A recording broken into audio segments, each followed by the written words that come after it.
ನಮಸ್ಕಾರ. ಮೆಗಾ ಸುದ್ದಿ ವಿಶೇಷ ಚರ್ಚಾ ಕಾರ್ಯಕ್ರಮಕ್ಕೆ ಸ್ವಾಗತ. ನಾನು ಸಂಪತ್ ವಂಡಾರು. ರಾಜ್ಯ ರಾಜಧಾನಿ ಸಿಲಿಕಾನ್ ಸಿಟಿ ಅಂತ ಕರೆಯಲ್ಪಡುವಂತ ನಮ್ಮ ಬೆಂಗಳೂರಿನಲ್ಲಿ ಮಹಿಳೆಯರ ಮೇಲಿನ ದೌರ್ಜನ್ಯ ಪ್ರಕರಣಗಳು ದಿನದಿಂದ ದಿನಕ್ಕೆ ಹೆಚ್ಚಾಗ್ತಾ ಇದೆ. ಹಾಗಾದ್ರೆ ಯಾಕೆ ಮಹಿಳೆಯರ ಮೇಲೆ ದೌರ್ಜನ್ಯ ಪ್ರಕರಣಗಳು ಹೆಚ್ಚಾಗ್ತಾ ಇವೆ ಎನ್ನುವುದಾಗಿ ಒಂದಷ್ಟು ಪ್ರಶ್ನೆಗಳು ಸಾಮಾನ್ಯವಾಗಿ ಹುಟ್ಟಿಕೊಳ್ಳುತ್ತೆ. ಬೆಂಗಳೂರಿನಲ್ಲಿ 9% ಪ್ರಕರಣಗಳ ಸಂಖ್ಯೆ ಹೆಚ್ಚುತ್ತಾ ಇದೆ. ಹಾಗಾದ್ರೆ ಮಹಿಳೆಯರಿಗೆ ಬೆಂಗಳೂರು ಸೇಫ್ ಅಲ್ವಾ ಎನ್ನುವಂತ ಪ್ರಶ್ನೆ ಇಲ್ಲಿ ಉದ್ಭವಿಸುವುದು ಸಾಮಾನ್ಯ. ಇದೇ ವಿಚಾರದ ಕುರಿತು ನಾವು ನಿಮಗೆ ಮಾಹಿತಿಯನ್ನು ಕೊಡ್ತಾ ಹೋಗ್ತೀವಿ. ಇದೇ ನಮ್ಮ ಚರ್ಚಾ ವಿಷಯ. ಸ್ತ್ರೀ ದೌರ್ಜನ್ಯ ಹೆಚ್ಚುತ್ತಿದೆ ಪ್ರಕರಣ.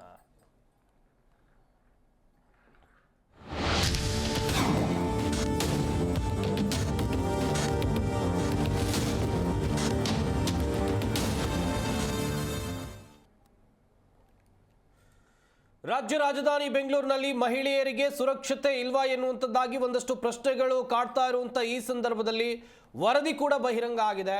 ಆ ಬೆನ್ನಲ್ಲೇ ಆಘಾತಕಾರಿ ಅಂಕಿಅಂಶಗಳು ಬಯಲಾಗ್ತಾ ಇವೆ. ಅತ್ಯಾಚಾರ ಪ್ರಕರಣಗಳು ಕೂಡ ಬೆಂಗಳೂರಿನಲ್ಲಿ ಹೆಚ್ಚಾಗ್ತಾ ಇವೆ. ಇನ್ನೊಂದು ಕಡೆಯಲ್ಲಿ ಲೈಂಗಿಕ ದೌರ್ಜನ್ಯ, ಹೀಗೆ ಪ್ರಕರಣಗಳ ಸಂಖ್ಯೆ ಹೆಚ್ಚಾಗ್ತಾ ಇದೆ. ಎಲ್ಲ ಒಂದು ಕಡೆಯಲ್ಲಿ ಕಾಡ್ತಾ ಇರುವಂಥ ಪ್ರಶ್ನೆ ಅಂತ ಹೇಳಿದ್ರೆ, ನಾನು ಆಗ್ಲೂ ಕೂಡ ಹೇಳ್ತಾ ಇದ್ದೆ, ಬೆಂಗಳೂರಿನಲ್ಲಿ ಮಹಿಳೆಯರಿಗೆ ಸುರಕ್ಷತೆ ಇಲ್ವಾ ಅಂತ ಹೇಳಿ. ಹೆಚ್ಚಾಗ್ತಾ ಇದೆ ಮಹಿಳೆಯರ ಮೇಲಿನ ದೌರ್ಜನ್ಯ. ಬೆಂಗಳೂರಿನಲ್ಲಿ 9% ಪ್ರಕರಣಗಳ ಸಂಖ್ಯೆ ಹೆಚ್ಚಿದೆ. ಬೆಂಗಳೂರು ಮಹಿಳೆಯರಿಗೆ ಸುರಕ್ಷಿತ ಎಂಬ ವರದಿ. ಈ ಬೆನ್ನಲ್ಲೇ ಆಘಾತಕಾರಿ ಅಂಕಿಅಂಶಗಳು ಬಯಲಾಗ್ತಾ ಇವೆ. ಅತ್ಯಾಚಾರ ಪ್ರಕರಣದಲ್ಲಿ 3% ಏರಿಕೆಯಾಗಿದೆ. 6 ವರ್ಷದ ಬಾಲಕಿ ಅತ್ಯಾಚಾರ ಆಗಿದೆ. ಕೊಲೆ ಕೂಡ ಮಾಡಲಾಗಿದೆ ಆಕೆಯನ್ನು. ಜಿಲ್ಲೆಯಲ್ಲೂ ಕಡಿಮೆ ಆಗ್ತಾ ಇಲ್ಲ ಮಹಿಳೆಯರ ಮೇಲಿನ ದೌರ್ಜನ್ಯ ಪ್ರಕರಣಗಳು. ಮಹಿಳೆಯರ ಮೇಲಿನ ದೌರ್ಜನ್ಯಕ್ಕೆ ಕೊನೆ ಯಾವಾಗ ಎನ್ನುವಂಥ ಪ್ರಶ್ನೆ ಇಲ್ಲಿ ಸರ್ವೇ ಸಾಮಾನ್ಯವಾಗಿ ಹುಟ್ಟಿಕೊಳ್ಳುತ್ತೆ. ಬೆಂಗಳೂರು ಮಾತ್ರ ಅಲ್ಲ, ಜಿಲ್ಲೆಗಳಲ್ಲೂ ಕೂಡ ಮಹಿಳೆಯರ ಮೇಲಿನ ದೌರ್ಜನ್ಯ ಪ್ರಕರಣಗಳು ಹೆಚ್ಚಾಗ್ತಾ ಇವೆ.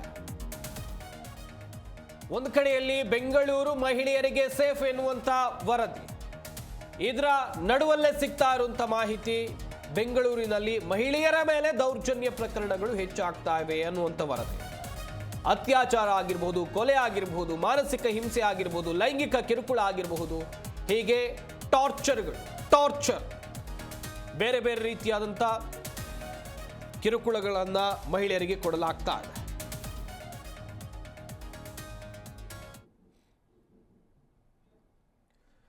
ಗಮನಿಸ್ತಾ ಹೋಗೋದಾದ್ರೆ ಬೆಂಗಳೂರಿನಲ್ಲಿ ಮಹಿಳೆಯರ ಮೇಲಿನ ದೌರ್ಜನ್ಯ ಪ್ರಕರಣಗಳು ಯಾವ ಮಟ್ಟಿಗೆ ಹೆಚ್ಚಾಗಿವೆ ಅದನ್ನು ಕೂಡ ಗಮನಿಸ್ತಾ ಹೋಗೋದಾದ್ರೆ, ಅಂಕಿಅಂಶಗಳ ಪ್ರಕಾರ ನೋಡ್ತಾ ಹೋಗೋದಾದ್ರೆ, ಸ್ತ್ರೀ ದೌರ್ಜನ್ಯ ಪ್ರಕರಣಗಳು, ಲೈಂಗಿಕ ಕಿರುಕುಳ 2023ರಲ್ಲಿ 1139 ಕೇಸ್ ದಾಖಲಾಗಿತ್ತು.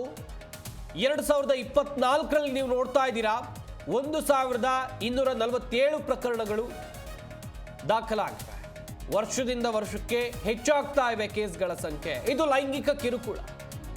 ಮಹಿಳೆಯರ ಮೇಲೆ ಕಳೆದ ವರ್ಷ ಎಷ್ಟು ಲೈಂಗಿಕ ಕಿರುಕುಳ ನಡೆದಿದೆ, ಅತ್ಯಾಚಾರ ಪ್ರಕರಣಗಳು 2023ರಲ್ಲಿ 172 ಕೇಸ್ಗಳು ದಾಖಲಾಗಿದ್ವು. 2024ರಲ್ಲಿ 178. ವರ್ಷದಿಂದ ವರ್ಷಕ್ಕೆ ಏರಿಕೆ ಕಾಣ್ತಾ ಇದೆ ಈ ಪ್ರಕರಣಗಳಲ್ಲಿ, ಕೇಸ್ಗಳಲ್ಲಿ. ಹಾಗಾದ್ರೆ ಕಾನೂನಿನ ಬಗ್ಗೆ ಯಾರಿಗೂ ಭಯ ಇಲ್ವಾ? ಇತ್ತ ವರದಕ್ಷಿಣೆ ಕಿರುಕುಳ ಪ್ರಕರಣದಲ್ಲಿ ಸಾವನ್ನಪ್ಪಿದ ಮಹಿಳೆಯರ ಸಂಖ್ಯೆ ನೋಡ್ತಾ ಹೋಗೋದಾದ್ರೆ 2023ರಲ್ಲಿ 25 ಜನ, ಹಾಗೆಯೇ 2024ರಲ್ಲೂ ಕೂಡ 25 ಜನ ಸಾವನ್ನಪ್ಪಿದ್ದಾರೆ. ನಿಜಕ್ಕೂ ಕೂಡ ಆತಂಕ, ಆಘಾತಕಾರಿ ವಿಚಾರ ಇದು. ವರದಕ್ಷಿಣೆ ಕಿರುಕುಳ, ಲೈಂಗಿಕ ದೌರ್ಜನ್ಯ. ಇತ್ತ ಪೋಕ್ಸೋ 2023ರಲ್ಲಿ 596 ಪೋಕ್ಸೋ ಪ್ರಕರಣಗಳು ದಾಖಲಾಗಿತ್ತು. 2024ರಲ್ಲಿ 577 ಪೋಕ್ಸೋ ಪ್ರಕರಣಗಳು ದಾಖಲಾಗಿವೆ. ವರ್ಷದಿಂದ ವರ್ಷಕ್ಕೆ ಒಂದ್ ಕಡೆಯಲ್ಲಿ ಬೇರೆ ಪ್ರಕರಣಗಳ ಸಂಖ್ಯೆ ಹೆಚ್ಚಾಗ್ತಾ ಇದ್ರೆ, ಪೋಕ್ಸೋ ಪ್ರಕರಣಗಳ ಸಂಖ್ಯೆಯಲ್ಲಿ ಇಳಿಕೆ ಕಂಡಿದೆ. ನಿಜಕ್ಕೂ ಕೂಡ ಆಘಾತಕಾರಿ ಇದು, ನಿಜಕ್ಕೂ ಕೂಡ ಆಘಾತಕಾರಿ.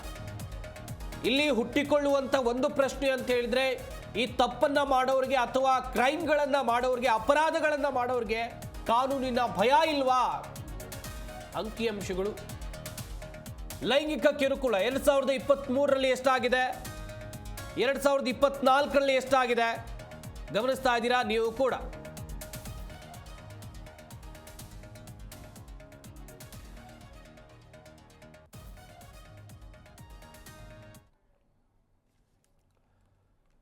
ಈ ಅಂಕಿಅಂಶಗಳನ್ನ ನೋಡ್ತಾ ಇದ್ರೆ ನಿಜಕ್ಕೂ ಕೂಡ ಆತಂಕ, ಆಘಾತಕಾರಿ. ಯಾಕಂತ ಹೇಳಿದ್ರೆ ಮಹಿಳೆಯರಿಗೆ ಸುರಕ್ಷತೆಯನ್ನ ನೀಡಬೇಕು, ನಾವು ಮಹಿಳೆಯರನ್ನ ಪೂಜ್ಯನೀಯ ಭಾವದಿಂದ ನೋಡಬೇಕು. ಆದ್ರೆ ಅಂತಹ ಮಹಿಳೆಗೆ ಸುರಕ್ಷತೆ ಇಲ್ಲ ಅಂತ ಹೇಳಿದ್ರೆ ನಿಜಕ್ಕೂ ಕೂಡ ಇದು ನಾಚಿಕೆಗೇಡಿನ ವಿಚಾರ. ಕ್ರೈಮ್ ರೇಟ್ಗಳ ಸಂಖ್ಯೆ ಹೆಚ್ಚಾಗ್ತಾ ಇದೆ. ಹಾಗಾದ್ರೆ ಯಾಕೆ ಈ ಪ್ರಕರಣಗಳ ಸಂಖ್ಯೆ ಹೆಚ್ಚಾಗ್ತಾ ಇದೆ, ಇದಕ್ಕೆ ಕಡಿವಾಣ ಹಾಕೋದು ಹೇಗೆ, ಇದೇ ವಿಚಾರದ ಕುರಿತು ಮಾಹಿತಿಯನ್ನ ಕೊಡ್ತಾ ಹೋಗ್ತೀವಿ. ನಮ್ಮ ಸ್ಟುಡಿಯೋದಲ್ಲಿ ಅತಿಥಿಗಳು ಕೂಡ ಜಾಯ್ನ್ ಆಗಿದ್ದಾರೆ, ಅವ್ರನ್ನ ಕಾರ್ಯಕ್ರಮಕ್ಕೆ ವೆಲ್ಕಮ್ ಮಾಡ್ಕೊಳ್ಳೋಣ. ಮೊದಲನೇದಾಗಿ ಸತ್ಯವಾಣಿ ಶ್ರೀಧರ್, ಮಹಿಳಾ ಸುರಕ್ಷತಾ ರಾಯಭಾರಿ, ನಮ್ಮ ಜೊತೆ ಇದ್ದಾರೆ. ಮೇಡಮ್ ನಮಸ್ಕಾರ, ಕಾರ್ಯಕ್ರಮಕ್ಕೆ ಸ್ವಾಗತ. ಮೇಡಮ್, ಅಂಕಿಅಂಶಗಳನ್ನ ನೋಡಿದ್ರೆ ತುಂಬಾ ಆಘಾತಕಾರಿ. ಸ್ತ್ರೀಯನ್ನ ಪೂಜ್ಯನೀಯ ಭಾವದಿಂದ ನೋಡುವಂತ ಸಮಾಜ. ಆದ್ರೆ silicon city, garden city, IT city ಅಂತ ಕರೆಸಿಕೊಳ್ಳುವಂತ ನಮ್ಮ ಬೆಂಗಳೂರಿನಲ್ಲಿ ಕೇಸ್ಗಳ ಸಂಖ್ಯೆ ದಿನದಿಂದ ದಿನಕ್ಕೆ ಹೆಚ್ಚಾಗ್ತಾ ಇದೆ. ಈ ಅಂಕಿಅಂಶಗಳನ್ನ ನೋಡಿದ ತಕ್ಷಣ ಏನ್ ಅನಿಸ್ತಾ ಇದೆ ಮೇಡಮ್ ನಿಮ್ಗೆ? ಸರ್ ನಮಸ್ಕಾರ. ಈ ಅಂಕಿಅಂಶಗಳು ನೋಡ್ತಾ ಇದ್ರೆ 9% ಅಂತ ಹೇಳಿದ್ದಾರೆ, ಬಟ್ ಇದು 9% ಅಲ್ಲ, ಇನ್ನೂ ಜಾಸ್ತಿನೇ ಇರುತ್ತೆ. ಜಾಸ್ತಿನೇ ಇದೆ. ಯಾಕೆಂದ್ರೆ ಬರೀ 9% ಅನ್ನೋದು ಯಾವ ಬೇಸಿಸ್ ಮೇಲೆ ತಗೊಂಡಿದ್ದಾರೆ, ಇವರು ಎಷ್ಟು ಜನ ಕಂಪ್ಲೇಂಟ್ಸ್ ದಾಖಲಾಗಿದೆ ಎಲ್ಲಿ ಅಂದರೆ ಪೊಲೀಸ್ ಸ್ಟೇಷನಲ್ಲಿ, ಅದ್ರ ಮೇಲೆ ಇವರು ಒಂದು ಇದು ಕೊಟ್ಟಿದ್ದಾರೆ, ಸಮೀಕ್ಷೆ ಮಾಡಿ ನಮಗೆ ವರದಿ ಸಿಕ್ಕಿರೋದು. ಅದಕ್ಕಿಂತ ಜಾಸ್ತಿನೇ ಇದೆ ಅಂತ.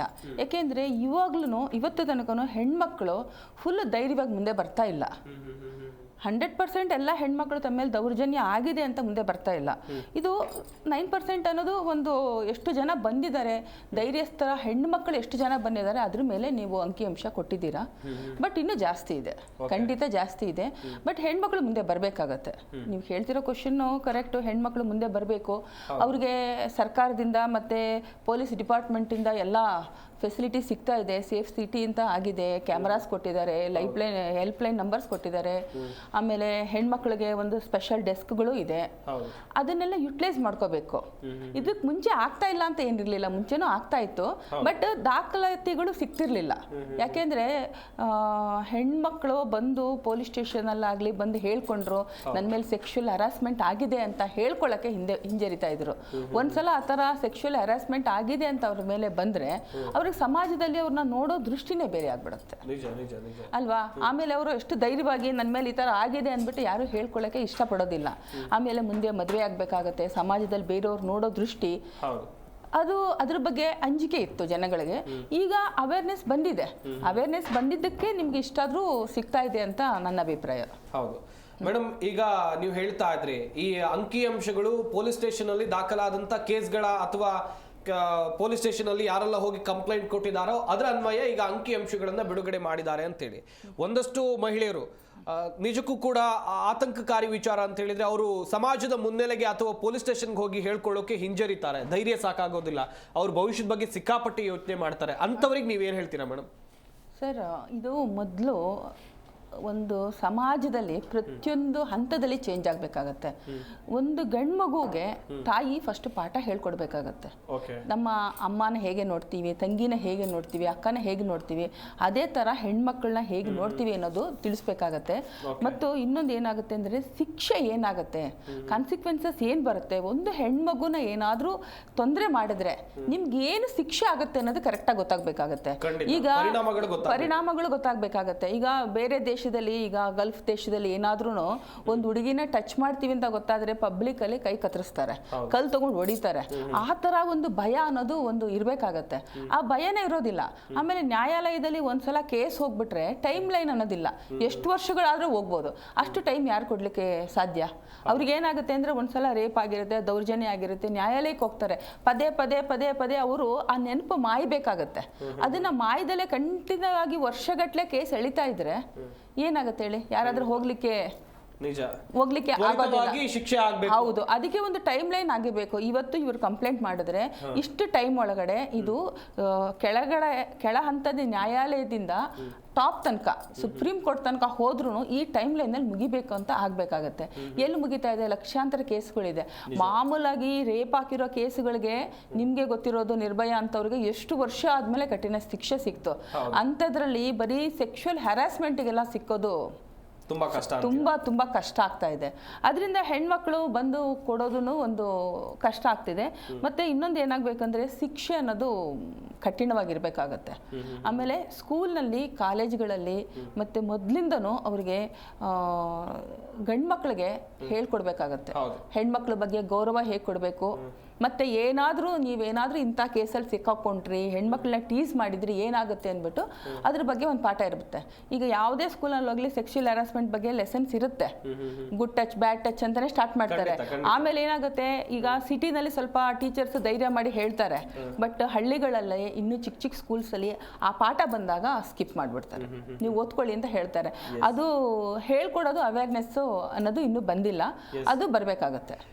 ಮೇಡಮ್, ಈ ವಿಚಾರ ನೋಡ್ತಾ ಇದ್ರೆ ಹೇಳಿ ಕೊಡುವಂತ ಅನಿವಾರ್ಯತೆ ಇದೆಯಾ ಓರ್ವ ಹುಡುಗಂಗೆ? ಯಾಕಂತ ಹೇಳಿದ್ರೆ ಆತ ತಾಯಿ ಜೊತೆಗೆ ಬೆಳೆದಿರ್ತಾನೆ, ಅಕ್ಕ ತಂಗಿ ಇರ್ತಾರೆ, ಆತ ಹೊರಗಡೆ ಹೆಣ್ಣು ಮಕ್ಕಳನ್ನ ನೋಡುವಂತ ದೃಷ್ಟಿ ಅಥವಾ ಕೊಡುವಂತ ದೌರ್ಜನ್ಯಗಳ ವಿಚಾರಕ್ಕೆ ಬಂದಾಗ ಆತ ಒಂದ್ ರೀತಿ ವರ್ತಿಸುವಂತ ರೀತಿ ಇದೆಯಲ್ಲ, ಮೃಗೀಯವಾಗಿರುತ್ತೆ. ಈ ಸಮಾಜದಲ್ಲಿ ಇಂಥ ವಿಚಾರಗಳನ್ನ ನೋಡ್ತಾ ಹೋದಾಗ ಹೌದು ಸರ್, ಖಂಡಿತ ತಾಯಿನೇ ಮೊದಲ ಗುರು ಅಂತ ಹೇಳ್ಕೊಡ್ತಾರೆ. ಮನೆಯೇ ಮೊದಲ ಪಾಠಶಾಲೆ, ತಾಯಿ ತಾನೇ ಮೊದಲ ಗುರು ಅಂತ. ಮೊದಲು ಶಿಕ್ಷಣ ಹೇಗಿತ್ತು ನಮ್ಮ ಸಂಸ್ಕೃತಿನಲ್ಲಿ, ಹೆಣ್ಮಕ್ಳು ಅಂದ್ರೆ ಒಂಥರ ಇದೇ ತರ ಅಂತ ಇದ್ರು. ಮನೆಯಲ್ಲಿ ಹೆಣ್ಮಕ್ಳು ತಾಯಿಯಾಗಿ, ಅಮ್ಮ ಆಗಿ ಅಡಿಗೆ ಮಾಡ್ಕೊಟ್ಟು ಮನೆಯಲ್ಲಿ ಪೂಜೆ ಮಾಡ್ತಾಳೆ ಅಮ್ಮ ಅಂದ್ರೆ ಆ ತರ ಇತ್ತು ಒಂದು ಚಿತ್ರಣ. ಬಟ್ ಇವಾಗ ಹೆಣ್ಮಕ್ಳು ಆಫೀಸ್ಗೆ ಹೋಗ್ತಾರೆ, ಆಚೆಗೂ ಬರ್ತಾರೆ.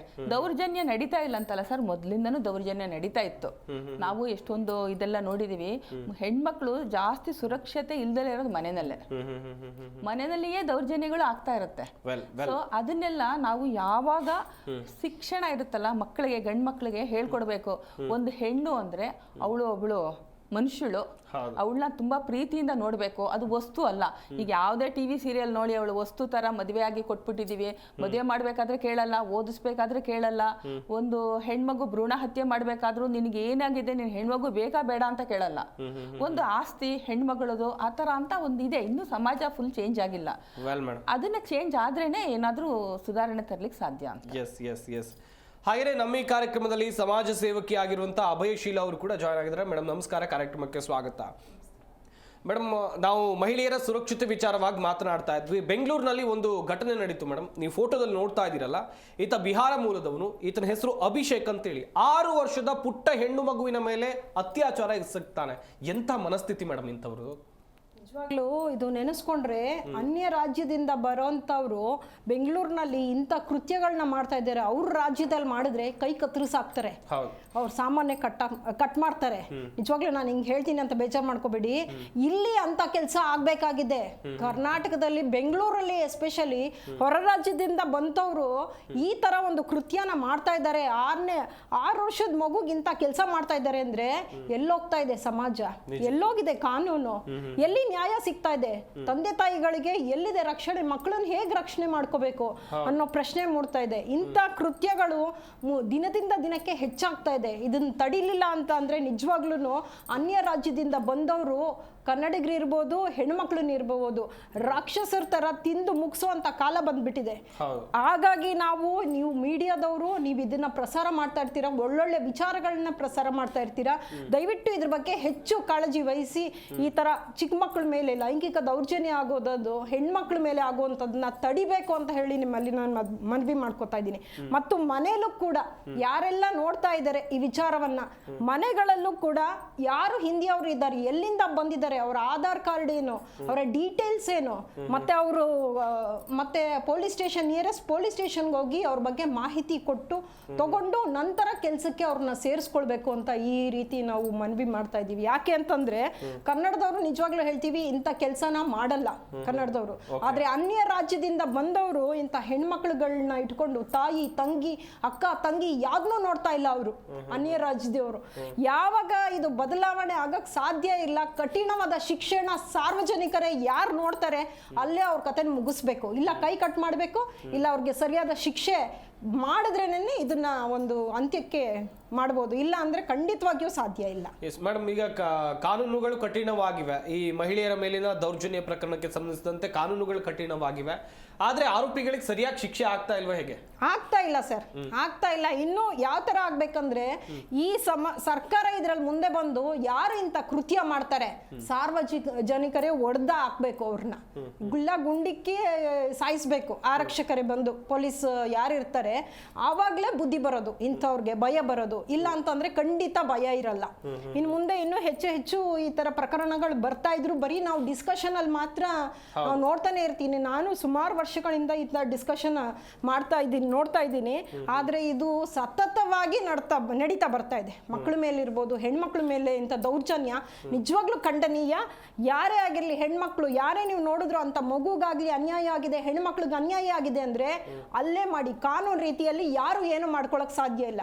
ಮುಂದಿನ ದಿನಗಳಲ್ಲಿ ಯಾರೆಲ್ಲ ಸರ್ಕಾರದಲ್ಲಿ ಕುತ್ಕೋತಾರೆ ಮಂತ್ರಿಗಳು, ದಯವಿಟ್ಟು ಅವ್ರಿಗೆಲ್ಲ ನಾನು ಹೇಳ್ತಾ ಇದ್ದೀನಿ, ಇದ್ರ ಮುಖಾಂತರ ಯಾರೇ ಆಗ್ಲಿ ಹೆಣ್ಮಕ್ಳ ಮೇಲೆ ರೇಪ್ ಆದವ್ರನ್ನ ಇಮಿಡಿಯೇಟ್ ಆಗಿ ಅಲ್ಲೇ ಕೊಂದು ಸಾಯಿಸಿ ಅಂತ ಕಾನೂನು ಬರಬೇಕು. ಸತ್ಯವಾಣಿ ಶ್ರೀಧರ್ ಅವರೇ, ನಾವು ಸಾಕಷ್ಟು ಚರ್ಚೆಯನ್ನು ಮಾಡ್ತಾ ಇದ್ವಿ ಮಹಿಳೆಯರ ಸುರಕ್ಷತೆ ವಿಚಾರವಾಗಿ. ನೀವು ಇದೇ ಸ್ಟುಡಿಯೋದಲ್ಲಿ ಕೂತ್ಕೊಂಡು ಈ ಹಿಂದೆಯೂ ಕೂಡ ಮಾತನಾಡಿದ್ವಿ. ಆದರೆ ಪ್ರಕರಣಗಳ ಸಂಖ್ಯೆ ಮಾತ್ರ ಏರ್ತಾನೆ ಇದೆ ಹೊರತು ಇಳಿಕೆ ಆಗುವ ಲಕ್ಷಣಗಳು ಕಾಣ್ತಾ ಇಲ್ಲ. ನಿಜಕ್ಕೂ ಬೆಂಗಳೂರಿನಲ್ಲಿ ನಡೆದ ಪ್ರಕರಣವನ್ನು ನಾನು ಉಲ್ಲೇಖ ಮಾಡಿ ಹೇಳ್ತಾ ಇದ್ದೆ. ಆರೋಪಿಯನ್ನು ಕೂಡ ನೋಡ್ತಾ ಇದ್ದೀರಿ. 6 ವರ್ಷದ ಪುಟ್ಟ ಮಗು ಮೇಡಮ್, ತಾಯಿ ಒಂದು ಕೆಲ್ಸಕ್ಕೆ ಹೋದಂಥ ಸಂದರ್ಭದಲ್ಲಿ ಅತ್ಯಾಚಾರ ಮಾಡ್ತಾನೆ. ಒಂದು 5 ನಿಮಿಷ ಕಣ್ತಪ್ಪಿಸಿ ಹೋದ್ರೆ ಸಾಕು. 6 ವರ್ಷದ ಪುಟ್ಟ ಮಗುವಿಗೂ ಕೂಡ ಸುರಕ್ಷತೆ ಇಲ್ವಾ ಮೇಡಮ್ ಬೆಂಗಳೂರಿನಲ್ಲಿ? ಹಾಗಾದ್ರೆ ಸರ್, ಇದಕ್ಕೆಲ್ಲ ಕಾರಣ ಏನನ್ನೋದು ಒಂದೆಲ್ಲರೂ ಚಿಂತನೆ ಮಾಡಬೇಕಾಗತ್ತೆ. ಏನಂದ್ರೆ ಇವಾಗ ಸೋಷಿಯಲ್ ಮೀಡಿಯಾ ತುಂಬಾ ಜಾಸ್ತಿ ಆಗ್ಬಿಟ್ಟಿದೆ. ಪ್ರತಿಯೊಬ್ಬರ ಕೈಲಿ ಮೊಬೈಲ್ ಇದೆ. ಆ ಮೊಬೈಲಲ್ಲಿ ಯಾವುದೇ ಕಡಿವಾಣ ಇಲ್ಲದೆ ಅಂತ ಅಶ್ಲೀಲ ಚಿತ್ರಗಳು ಬರ್ತಾ ಇದೆ. ಚಿಕ್ಕ ಮಕ್ಕಳಿಗಾದ್ರೂ ನೋಡಿ ಯಾವುದೇ ಮೊಬೈಲ್ ತೆಗೆದ್ರೆ ಬರುತ್ತೆ.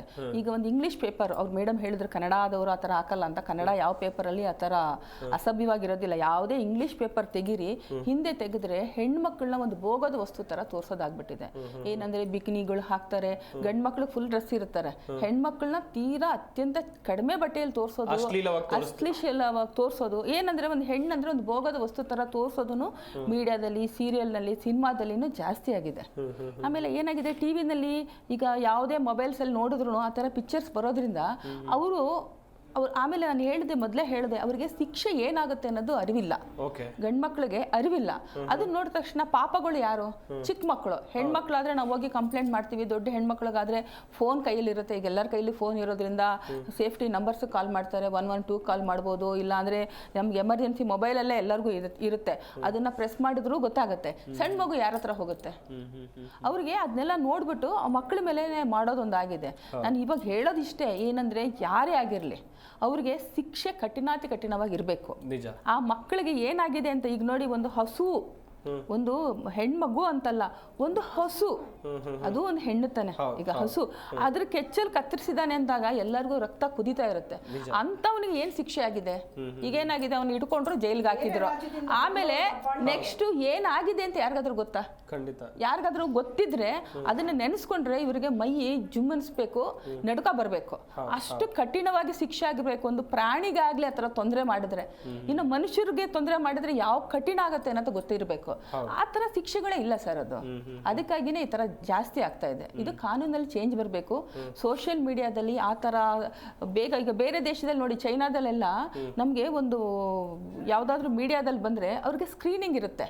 ಈಗ ಸಿನಿಮಾದಲ್ಲಿ ಅಂದ್ರೆ ನಮ್ಗೆ ಸೆನ್ಸಾರ್ ಅಂತ ಬೋರ್ಡ್ ಇರುತ್ತೆ, ಈ ತರ ಹಾಕ್ಬಾರ್ದು ಅಂತ ಇರುತ್ತೆ. ಈಗ ಮೊಬೈಲ್ ಅಲ್ಲಿ, ಫೇಸ್ಬುಕ್ ಅಲ್ಲಿ ಯಾವ್ದಾದ್ರು ಇದೆಯಾ? ಈಗ ಚಿಕ್ಕ ಮಕ್ಕಳಿಗೆ ಆನ್ಲೈನ್ ಅಂದ್ಬಿಟ್ಟು ನಾವು ಮೊಬೈಲ್ ಕೊಡ್ತೀವಿ. ಕೊಟ್ಟಾಗ ಖಂಡಿತ ತಂದೆ ತಾಯಿ ನೋಡ್ಕೊಂಡು ಕುತ್ಕೊಳಕ್ ಆಗುತ್ತಾ? ಅವ್ರು ಒಂದ್ ಸ್ವಲ್ಪ ಹಿಂಗೆ ನೋಡ್ತಾ ಇರ್ತಾರೆ, ಬರಿತಾ ಇರ್ತಾರೆ, ಆ ಕಡೆ ಕಣ್ಣಾದ ತಕ್ಷಣ ಇನ್ನೊಂದು ನೋಡ್ತಾರೆ. ಸೊ ಅದಂತೂ ಎಲ್ಲ ಮಕ್ಳಿಗೂ ನೋಡೋದಾಗ್ಬಿಟ್ಟಿದೆ. ಅದ್ ನೋಡಿದಾಗ ಅವ್ರಿಗೆ ತಪ್ಪು ಯಾವ್ದು ಸರಿ ಯಾವ್ದು ಅನ್ನೋದು ಗೊತ್ತಾಗ್ತಾ ಇಲ್ಲ. ಆಮೇಲೆ ಏನಾಗಿದೆ, ಶಿಕ್ಷೆ ಏನಾಗುತ್ತೆ ಅಂತ ಗೊತ್ತಿಲ್ಲ. ಅದೇ ನಾನು ಹೇಳಿದೆ, ಕಾನ್ಸಿಕ್ವೆನ್ಸಸ್ ಏನಾಗುತ್ತೆ, ಇದ್ರ ಪರಿಣಾಮಗಳು ಏನಾಗುತ್ತೆ. ನಾನು ಏನಾದ್ರೂ ಸಿಕ್ಕೊಂಡ್ಬಿಟ್ರೆ ನನ್ನ ಲೈಫು, ನನ್ನ ಫ್ಯಾಮಿಲಿ, ನನ್ನ ಜೀವನ ಪರ್ಯಂತ ಜೈಲಲ್ಲಿ ಇರ್ಬೇಕಾಗತ್ತೆ, ಕಠಿಣ ಆಗತ್ತೆ, ನನ್ನ ಲೈಫ್ ಫುಲ್ ಹೋಗುತ್ತೆ ಅಂದಾಗ ಯಾವ ಹೆಣ್ಮಗುನು ಮುಟ್ಲಕ್ಕೆ ಧೈರ್ಯ ಮಾಡೋದಿಲ್ಲ. ಆ ತರ ಶಿಕ್ಷೆ ಆಗ್ಬೇಕಂತ ನಾ ಹೇಳೋದು. ಎಸ್ ಅಭಯಶೀಲ್ ಅವರೇ, ಮತ್ತೊಂದು ವಿಚಾರ, ನಾನು ಯಾವುದೋ ಒಂದು ಕಡೆಯಲ್ಲಿ ಓದ್ತಾ ಇದ್ದೆ, ಒಂದು ಅತ್ಯಾಚಾರ ಸಂತ್ರಸ್ತೆಯನ್ನ ಈ ಸಮಾಜ ನೋಡುವಂತ ರೀತಿಯೇ ಬೇರೆ, ಅಥವಾ ಯಾವುದೋ ಒಂದು ಮಾಡೆಲ್ಲು ಅಥವಾ ಅರ್ಧಂಬರ್ಧ ಬಟ್ಟೆಯನ್ನ ಧರಿಸ್ಕೊಂಡು ಓಡಾಡುವಂತ ಹೆಣ್ಣು ಮಗಳನ್ನ ನೋಡುವಂತ ರೀತಿಯೇ ಬೇರೆ ಎನ್ನುವುದಾಗಿ ಒಪ್ತೀರಾ ಈ ಮಾತನ್ನ? ಖಂಡಿತ ಒಪ್ತೀನಿ. ಯಾಕಂದ್ರೆ ಆ ಹೆಣ್ಮಗಳು ಅತ್ಯಾಚಾರ ಆಗಿರುತ್ತಲ್ಲ ಅಂತ ಹೆಣ್ಮಗಳು ಜೀವಂತವಾಗೇ ಇರಬಾರ್ದು. ಆ ತರ ಮಾತಿನಲ್ಲೇ ಕೊಂದು ಬಿಡ್ತಾರೆ. ಮಾತಾಡಿ ನಿನಗೆ ಇಂಥ ಪರಿಸ್ಥಿತಿ ಆಗಿದೆ, ಹಾಗಿದೆ, ಹೀಗಿದೆ, ಈ ಸಮಾಜದಲ್ಲಿ ನಿನಗೆ ಇರೋದಕ್ಕೆ ನಿನಗೆ ಯೋಗ್ಯತೆ ಇಲ್ಲ ಅನ್ನೋ ಮಟ್ಟಿಗೆ ಮಾತಾಡ್ತಾರೆ. ಅದೇ ಚಿತ್ರೋದ್ಯಮ ಪತ್ರಿಕೋದ್ಯಮಗಳಲ್ಲಿ ಮತ್ತೆ ಬೇರೆ ಮಾಡೆಲಿಂಗ್ ಫೀಲ್ಡ್ಗಳಲ್ಲಿ ಅವ್ರಿಗೆ ಏನು ಕೊಟ್ಟಂತ ಗೌರವ ಏನು, ಅವ್ರ ಒಳಗಡೆ ಇನ್ನರ್ ಯಾವ ತರ ಆದ್ರೂ ಇರ್ಲಿ ಅದನ್ನ ಅಕ್ಸೆಪ್ಟ್ ಮಾಡ್ಕೊಂಡ್ಬಿಡ್ತಾರೆ. ಏನು ದುಡ್ಡಿನ ಮೇಲೆ ನಡ್ಕೊಂಡು ಹೋಗ್ತಾ ಇದೆ ಇದೆಲ್ಲ. ದುಡ್ಡಿದ್ರೆ ಎಲ್ಲ ಮುಚ್ಚೋಗುತ್ತೆ ಅನ್ನೋ ರೀತಿಯಲ್ಲಿ ಅದ್ರ ಚಿತ್ರದಲ್ಲಿ ಆಕ್ಟ್ ಮಾಡಿದ್ರೆ ಅವ್ರಿಗೆ ದುಡ್ಡು ಇರುತ್ತೆ, ಅವ್ರ ದುಡ್ಡಿಗೋಸ್ಕರ ಏನ್ ಬೇಕಾದ್ರೂ ಮಾಡ್ತಾರೆ. ಆ ರೀತಿಯಲ್ಲಿ ಇರುವಂತ ಒಂದು ದೃಷ್ಟಿಕೋನ ಬದಲಾಗಬೇಕು. ಯಾರು ಅತ್ಯಾಚಾರಕ್ಕೆ ಒಳಗಾಗಿದ್ದಾರೆ ಅಂತ ಹೆಣ್ಮಕ್ಳುಗಳಿಗೆ ನಾವು ಸಪೋರ್ಟ್ ಆಗಿ ನಿಂತ್ಕೋಬೇಕು. ಸಮಾಜ ಇದರಲ್ಲಿ ಬದಲಾಗಬೇಕು. ಸಮಾಜದಲ್ಲಿ ಬದಲಾವಣೆ ಆದ್ರೆ ಮಾತ್ರ ನಾವು ಒಂದು ನೇರವಾಗಿ ನೋಡ್ಕೋಬಹುದು. ಎಲ್ರನ್ನೂ ಒಂದೇ ಸಮನಾಗಿ ನೋಡ್ಬೇಕು. ಅತ್ಯಾಚಾರ ಪಾಪ ಹೆಣ್ಮಗಳು ಅತ್ಯಾಚಾರ ಆಗತ್ತೆ ಅನ್ನೋದು ಅವಳಿಗೆ ಗೊತ್ತಿರಲ್ಲ. ಆ ಎಂತ ಮನಸ್ಥಿತಿಯಲ್ಲಿ ಅವರು ನೊಂದಿರ್ತಾರೆ ಅಂತಂದ್ರೆ ಅವ್ರಿಗೆ ಜೀವನದಲ್ಲಿ ಜಿಗುಪ್ಸೆ ಬಂದ್ಬಿಟ್ಟಿರುತ್ತೆ. ಈ ತರ ಇದೆ ಸಮಾಜ. ಅತ್ಯಾಚಾರ ಆಗೋದಕ್ಕಿಂತ ಈ ಸಮಾಜದವ್ರು ಮಾಡ್ತಾರಲ್ಲ ಅತ್ಯಾಚಾರ, ಅದು ಹೆಚ್ಚಾಗಿರುತ್ತೆ. ಸಮಾಜ ಬದಲಾಗಬೇಕು, ನೋಡುವ ದೃಷ್ಟಿಕೋನ ಬದಲಾಗಬೇಕು ಅವ್ರ ಮೇಲೆ. ಹಾಗಿದ್ರೆ ಮಾತ್ರ ಏನಾದ್ರು ಸುಧಾರಣೆ ಆಗ್ಬೋದು. ಎಸ್ ಮೇಡಮ್, ಸಮಾಜ ನೋಡುವ ದೃಷ್ಟಿ ಬದಲಾಗಬೇಕು ಅಂತ ನಾವು ಆಗ್ಲೂ ಕೂಡ ಮಾತಾಡ್ತಾ ಇದ್ವಿ. ಮನೆಯಲ್ಲೇ ಹೆಣ್ಮಕ್ಳು ಇರ್ತಾರೆ, ಆದ್ರೆ ಅವ್ರ ಮನೆ ಹೆಣ್ಮಕ್ಳು ನೋಡುವಂತ ರೀತಿ ಬೇರೆ, ಆದ್ರೆ ಹೊರಗಡೆ ಹೆಣ್ಣು ಮಕ್ಕಳನ್ನ ನೋಡುವಂತ ರೀತಿ ಇಲ್ಲ ಸರ್. ಅದು ನೀವು ಹೇಳಿದ್ದೇನಂದ್ರೆ ಒಬ್ಬ ಕೆಟ್ಟ ಬುದ್ಧಿ ಅಂತ ಬಂದಿರುತ್ತಲ್ಲ, ಅದು ಅವ್ರ ಮನೇಲಿ ಹೆಣ್ಮಕ್ಳಿಗೂ ತೊಂದರೆ ಮಾಡ್ತಾರೆ. ಅವ್ನು ಖಂಡಿತ ಆ ತರ ಬುದ್ಧಿ ಇರೋನು ಮನೆ ಹೆಣ್ಮಕ್ಳನ್ನ ಬಿಡ್ತಾರೆ ಅಂತ ಅನ್ಕೋಬೇಡಿ. ಅವ್ನ ಮನೇಲಿರೋ ಹೆಣ್ಮಕ್ಳಿಗೂ ತೊಂದರೆ ಮಾಡ್ತಾನೆ, ಹೊರಗಡೆಯವ್ರಿಗೂ ಮಾಡಿರ್ತಾರೆ. ಬಟ್ ಮನೆಯಲ್ಲಿ ಮರ್ಯಾದೆ, ನಮ್ಗೆ ಆಚೆ ಹೋಗ್ಬಿಟ್ರೆ ಹೇಗೆ ಅನ್ಬಿಟ್ಟು ಯಾರು ಹೇಳ್ಕೊಳ್ಳೋದಿಲ್ಲ. ಈಗ ಏನಾಗಿದೆ, ಪ್ರಕರಣಗಳು ಅಲ್ಲಿ ದಾಖಲಾಗಿರೋದು ನಮ್ಗೆ ಗೊತ್ತಾಗಿದೆ 9% ಅಂತ. ಇನ್ನು ಜಾಸ್ತಿ ಇದೆ, ಖಂಡಿತ ಜಾಸ್ತಿ ಇದೆ. ಇಷ್ಟು ದಿವಸ ಹೆಣ್ಮಕ್ಳು ಮನೇಲಿ ಇರೋದ್ರಿಂದ ಅವಳಿಗೆ ಗೊತ್ತಾಗ್ತಾ ಇರ್ಲಿಲ್ಲ. ಈಗ ಆಫೀಸ್ಗೆ ಹೋಗ್ತಾರೆ, ಪ್ರತಿಯೊಂದು ಕ್ಷೇತ್ರದಲ್ಲಿ ಹೆಣ್ಮಕ್ಳು ಮುಂದುವರೆದಿದ್ದಾರೆ, ಪ್ರತಿಯೊಂದು ಕ್ಷೇತ್ರದಲ್ಲಿ ಇದ್ದಾರೆ. ಅಂಥದ್ರಲ್ಲಿ ಎಲ್ಲಾ ಕ್ಷೇತ್ರದಲ್ಲಿನೂ ದೌರ್ಜನ್ಯ ಆಗ್ತಾ ಇದೆ.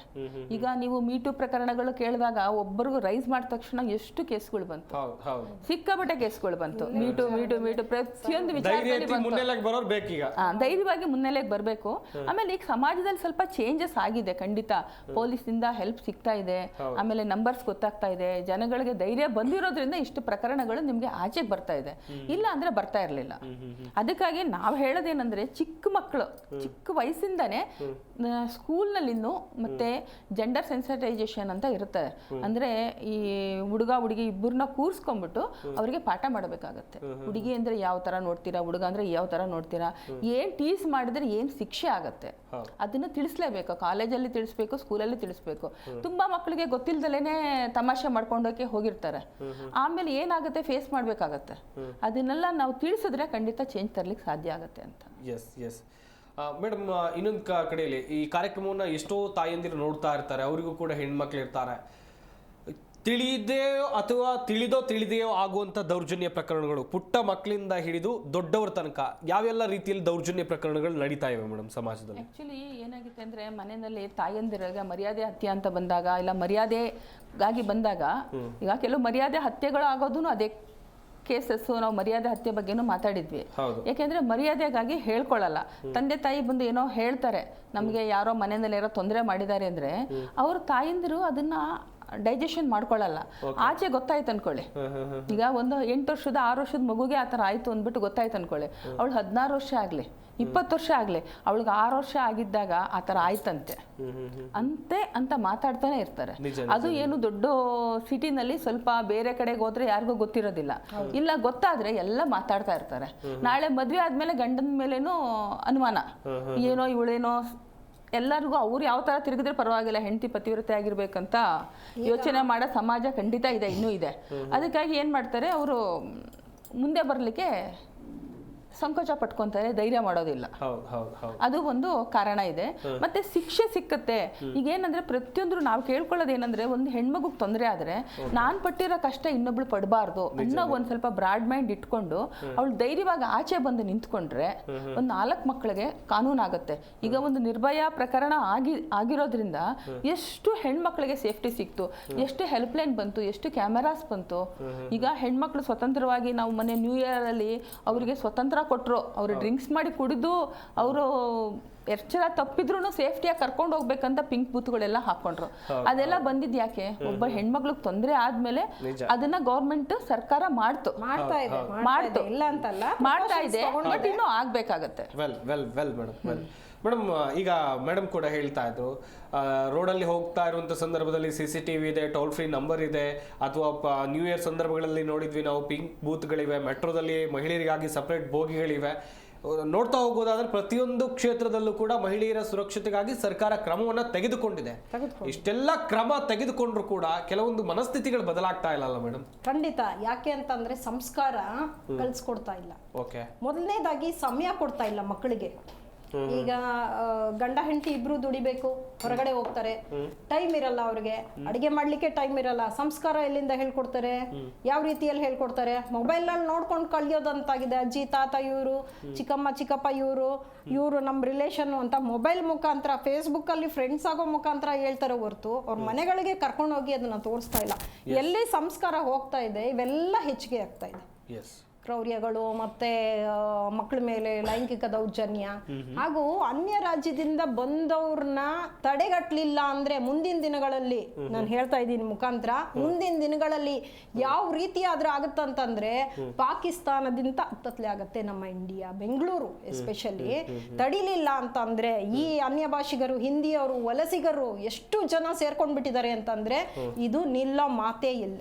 ಯಾವಾಗ ಇದಕ್ಕೆ ಕಡಿವಾಣ ಬೀಳುತ್ತೆ ಅವಾಗಲೇ ಸಾಧ್ಯ ಆಗತ್ತೆ ಅಂತ ನಾನು ಹೇಳ್ತಾ ಇದ್ದೀನಿ. ಅಂದ್ರೆ ಅವ್ರಿಗೆ ಏನ್ ಅನ್ಸುತ್ತೆ ಅಂದ್ರೆ, ಅನ್ಯ ಭಾಷೆಯರಂದ್ರೆ ಎಲ್ಲಾರು ನಾವು ಡೈರೆಕ್ಟ್ ಆಗಿ ಹೇಳಕ್ ಆಗಲ್ಲ. ಯಾಕೆಂದ್ರೆ ಎಲ್ಲ ನಮ್ಮ ದೇಶದವ್ರೆ, ನಾವು ಬೇರೆ ನಾರ್ತ್ ಇಂದ ಬಂದವ್ರನ್ನೆಲ್ಲ ನಾವು ಕೆಟ್ಟರ್ ಅಂತ ಹೇಳಕ್ ಆಗಲ್ಲ. ಬಟ್ ಕೆಲವರೆಲ್ಲ ಕೂಲಿ ಕೆಲಸ ಮಾಡ್ಲಿಕ್ಕೆ ಬಂದಿರ್ತಾರೆ, ಪ್ಲಂಬರ್ಸ್ ಹಂಗೆ ಬಂದಿರ್ತಾರೆ, ಚಿಕ್ಕ ಚಿಕ್ಕ ಕೆಲಸ ಮಾಡ್ಲಿಕ್ಕೆ ಬಂದಿರ್ತಾರಲ್ಲ. ಅವ್ರಿಗೆ ಏನಂದ್ರೆ ಆ ಲೆವೆಲ್, ಬಿಹಾರ ಇಂಥ ಕಡೆ, ವೆಸ್ಟ್ ಬೆಂಗಾಲ್, ಇಲ್ಲ ಅದು ಕೆಲಸ ಮಾಡ್ಲಿಕ್ಕೆ ಬಂದವ್ರಿಗೆ ಅವ್ರಿಗೆ ಈಸಿಯಾಗಿ ತಪ್ಪಿಸ್ಕೊಂಡು ಹೋಗ್ಲಿಕ್ಕೆ ಒಂದು ಚಾನ್ಸ್ ಸಿಗುತ್ತೆ. ಅಂತವ್ರು ಹೋಗ್ತಾರೆ ಹೊರತು ಅಫಿಷಿಯಲ್ ಲೆವೆಲ್ ಅಲ್ಲಿ ಈ ತರ ಏನೋ ದಾಖಲೆಗಳಿಲ್ಲ. ಮಹಿಳೆಯರ ಮೇಲಿನ ದೌರ್ಜನ್ಯ ಪ್ರಕರಣಗಳು ಹೆಚ್ಚಾಗ್ತಾ ಇದೆ ಎನ್ನುವುದಾಗಿ ನಾವು ನಿಮ್ಗೆ ಮಾಹಿತಿಯನ್ನ ಕೊಡ್ತಾ ಇದ್ವಿ. ಹಾಗಾದ್ರೆ ಈ ದೌರ್ಜನ್ಯಗಳಿಗೆ ಕಡಿವಾಣ ಹಾಕೋದಾದ್ರೂ ಹೇಗೆ? ಒಂದಷ್ಟು ಜನ ತಮ್ಮ ಮೇಲಾಗಿರುವಂತ ದೌರ್ಜನ್ಯದ ವಿಚಾರವಾಗಿ ಪೊಲೀಸ್ ಠಾಣೆಗೆ ಹೋಗಿ ಕಂಪ್ಲೇಂಟ್ ಕೊಡ್ತಾರೆ. ಆದ್ರೆ ಇನ್ನೊಂದಿಷ್ಟು ಜನ ತಮ್ಮ ಮರ್ಯಾದೆಗೆ ಅಂಜಿ ಹಾಗೆ ಸುಮ್ಮನೆ ಇರ್ತಾರೆ, ಆ ದೌರ್ಜನ್ಯವನ್ನ ಸಹಿಸಿಕೊಳ್ತಾರೆ ಎನ್ನುವುದಾಗಿ ಚರ್ಚೆಗಳು ಆಗ್ತಾ ಇತ್ತು. ಹಾಗೆಯೇ ನಮ್ಮ ಈ ಕಾರ್ಯಕ್ರಮದಲ್ಲಿ ಮತ್ತೊಬ್ರು ಅತಿಥಿ ಕೂಡ ಜಾಯ್ನ್ ಆಗ್ತಾ ಇದ್ದಾರೆ, ಬೃಂದಾ ಅಡಿಗ, ಹೋರಾಟಗಾರ್ತಿ. ನಮಸ್ಕಾರ ಮೇಡಮ್, ಕಾರ್ಯಕ್ರಮಕ್ಕೆ ಸ್ವಾಗತ. ನಮಸ್ಕಾರ ಸರ್. ನಿಜಕ್ಕೂ ಕೂಡ ಆತಂಕಕಾರಿ ವಿಚಾರ ಮೇಡಮ್ ಇದು. ಯಾತಕ್ಕಂತ ಹೇಳಿದ್ರೆ ಒಂದ್ ಕಡೆಯಲ್ಲಿ ಬೆಂಗಳೂರು ಮಹಿಳೆಯರಿಗೆ ಸೇಫ್ ಸಿಟಿ ಎನ್ನುವುದಾಗಿ ವರದಿಗಳು ಬರುತ್ತೆ, ಇನ್ನೊಂದು ಕಡೆಯಲ್ಲಿ ಮಹಿಳೆಯರ ಮೇಲೆ ಆಗ್ತಾ ಇರುವಂತ ದೌರ್ಜನ್ಯ ಪ್ರಕರಣಗಳು ದಿನದಿಂದ ದಿನಕ್ಕೆ ಹೆಚ್ಚಾಗ್ತಾ ಇದೆ. ಇದು ಕೂಡ ಆತಂಕ. ಏನ್ ಹೇಳ್ತೀರಾ ಮೇಡಮ್ ಈ ವಿಚಾರವಾಗಿ? ಒಂದು ನೋಡ್ಬೇಕಾಗಿರೋದು ರಿಪೋರ್ಟಿಂಗ್ ಜಾಸ್ತಿ ಆಗ್ತಾ ಇದೆ. ಸೊ ಆ ಒಂದು ನಂಬರ್ಸ್ ನ ಇಟ್ಕೊಂಡು ಹೆಚ್ಚಾಗ್ತಾ ಇದೆ ಅಂತ ಹೇಳಕ್ಕೆ ಆಗಲ್ಲ. ಆದ್ರೆ ಮಹಿಳೆಯರ ಮೇಲೆ ದೌರ್ಜನ್ಯ ಆಗ್ತಾನೆ ಇದೆ, ಅದು ಜಾಸ್ತಿ ಆಗ್ತಾ ಇದೆ ಅಂತ ಹೇಳ್ಬೇಕಾಗಿದ್ರೆ ಇನ್ನೂ ಅಷ್ಟು ಮಹಿಳೆಯರು ಮುಂದೆ ಬಂದು ರಿಪೋರ್ಟ್ ಮಾಡ್ತಾ ಇದ್ದಾರೆ. ಇದು ಒಳ್ಳೆ ಉದ್ದೇಶ. ಯಾಕಂದ್ರೆ ನಾವು ಪುರುಷ ಪ್ರಧಾನ ಸಮಾಜದಲ್ಲಿ ಮಹಿಳೆಯರು ಬಂದು ಅವ್ರ ಮೇಲೆ ಆಗ್ತಾ ಇರೋ ದೌರ್ಜನ್ಯಗಳು ಮನೆ ಒಳಗಡೆ ಇರಬಹುದು, ಆಚೆ ಬೀದಿನಲ್ಲಿ ಇರಬಹುದು, ಅದ್ರ ಬಗ್ಗೆ ಅವ್ರು ಮಾತಾಡಬಾರದು ಅಂತ ನಮ್ಗೆಲ್ಲ ಹೇಳ್ಕೊಟ್ಟು ಬಂದಿರೋದು. ಸೊ ನಾವು ಮಾತಾಡಲ್ಲ. ಯಾಕಂದ್ರೆ ಅದು ಮಾತಾಡಿದ್ರೆ ನೀನೇ ತಪ್ಪು, ನೀನ್ ಮಹಿಳೆ, ನೀನ್ ಹಿಂಗ್ ನಡ್ಕೊಂಡು ಹೋದೆ, ನೀನ್ ಇಂಥ ಉಡುಪು ಹಾಕೊಂಡೆ, ನೀನ್ ಹಂಗ್ ನೋಡ್ದೆ, ಅದೆಲ್ಲ ಅದು ಮಹಿಳೆ ಮೇಲೇನೆ ಎಲ್ಲ ಬರ್ಡನ್ ಹಾಕ್ಬಿಡ್ತಾರೆ. ಅದಕ್ಕೆ ಮಹಿಳೆಯರು ಬಂದು ರಿಪೋರ್ಟ್ ಮಾಡಲ್ಲ. ಇವಾಗ ರಿಪೋರ್ಟ್ ಮಾಡಿರೋದು ಕೂಡ 20-25% ಜಾಸ್ತಿ ಇಲ್ಲ. ಸೊ ಅದು ಮಹಿಳೆಯರ ಮೇಲೆ ದೌರ್ಜನ್ಯ ಜಾಸ್ತಿ ಆಗ್ತಾ ಇದೆ, ರಿಪೋರ್ಟ್ ಬಂದಿದೆ ಅಂತ ಹೇಳೋದು ಸರಿ ಆಗಲ್ಲ. ಯಾಕಂದ್ರೆ ಸುಮಾರು 70% ಇನ್ನೂ ಆಚೆನೆ ಬರಲ್ಲ. ಅದು ಸುಮ್ನೆ ಅವ್ರು ಓದಿಲ್ಲ, ಅವರು ಹಳ್ಳಿಯಿಂದ ಬಂದಿದ್ದಾರೆ, ಮೈಗ್ರೇಟರಿ ಜನ ಅಂತಾನು ಹೇಳಕ್ ಆಗಲ್ಲ. Middle class, upper middle class, ಓದಿರೋರು, ಓದಿಲ್ಲ, ಅವರು ಕೂಡ ಬಂದು ರಿಪೋರ್ಟ್ ಮಾಡಲ್ಲ. ಒಂದಷ್ಟು ಜನ ಈಗ ಅವ್ರಿಗೆ ಒಂದು ಬೆಂಬಲ ಸಿಗ್ತಾ ಇದೆ, ನೀವು ಹೋಗಿ ರಿಪೋರ್ಟ್ ಮಾಡಿ, ಏನ್ ನ್ಯಾಯ ಸಿಗ್ಬಹುದು, ನಿಮಗೆ ಏನಾದ್ರೂ ಪ್ರೊಟೆಕ್ಷನ್ ಸಿಗ್ಬಹುದು ಅಂತ ಅವ್ರಿಗೆ ಬೇರೆ ಸಂಸ್ಥೆಯವರು ಅಲ್ದಿದ್ರೆ ಅವ್ರ ಫ್ಯಾಮಿಲಿ ಅವರೇ ಹೇಳಿರ್ತಾರೆ. ಅದಕ್ಕೆ ಆ ರಿಪೋರ್ಟಿಂಗ್ ಜಾಸ್ತಿ ಆಗಿದೆ. ಅದು ಬ್ಯಾಂಗ್ಳೂರ್ ಇಸ್ ನಾಟ್ ಸೇಫ್ ಅದು ಹೇಳಕ್ಕೆ ಆಗಲ್ಲ. ಬೇರೆ ಸಿಟೀಸ್ ತರ Bangalore is a growing city, cosmopolitan city. So ಈ ಸಿಟಿನಲ್ಲಿ ನಾವು ಸೇಫ್ ಇದ್ದೀವಿ, ಒಂದಷ್ಟಿಗೆ ನಾವು ಸೇಫ್ ಆಗಿ ಇದ್ದೀವಿ, ಒಂದಷ್ಟು ಮಟ್ಟಿಗೆ.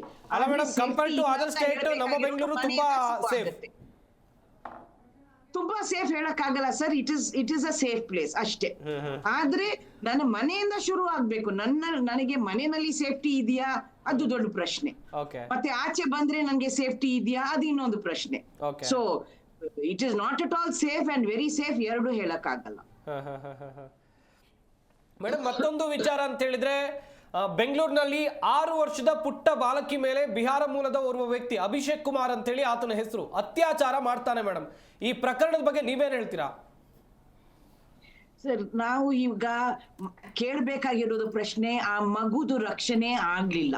ಯಾಕಂದ್ರೆ ಅವರು ಮೈಗ್ರೇಟರಿ ಲೇಬರ್ಸ್ ಇರಬಹುದು, ಅಲ್ದಿದ್ರೆ ಅವರೆಲ್ಲ ಕೂಡಾಗಿ ಇರ್ತಾರೆ, ಒಂದು ಜಾಗದಲ್ಲಿ ಇರ್ತಾರೆ. ಎಲ್ಲರೂ ಇವರು ನಮ್ಮೂರವ್ರು ತಾನೆ, ಅವ್ರಿಗೆ ಭರವಸೆ ಇದೆ, ಒಂದಷ್ಟು ವಿಶ್ವಾಸ ಇದೆ.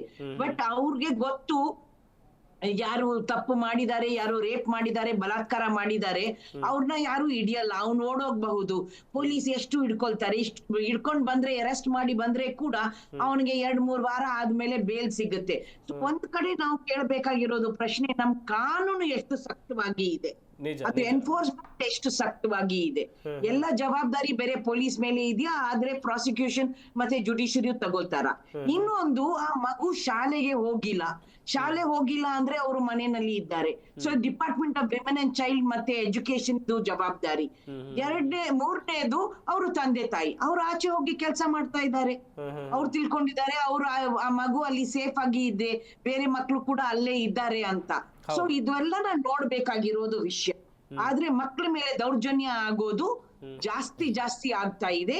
ಯಾಕಂದ್ರೆ ಶಿಕ್ಷೆ ಸಿಗುತ್ತೆ ಅಂತ ಭಯ ಇನ್ನೂ ಇಲ್ಲ. ಫಿಯರ್ ಆಫ್ ಲಾ ಅದು ತುಂಬಾ ಕಡಿಮೆ. ಎಸ್, ವೆಲ್ ಮೇಡಮ್, ಮುಂದಿನ ಹಂತದಲ್ಲಿ ನಿಮ್ಮಿಂದ ಮಾಹಿತಿಯನ್ನು ಪಡ್ಕೊಳ್ತಾ ಹೋಗ್ತೀನಿ.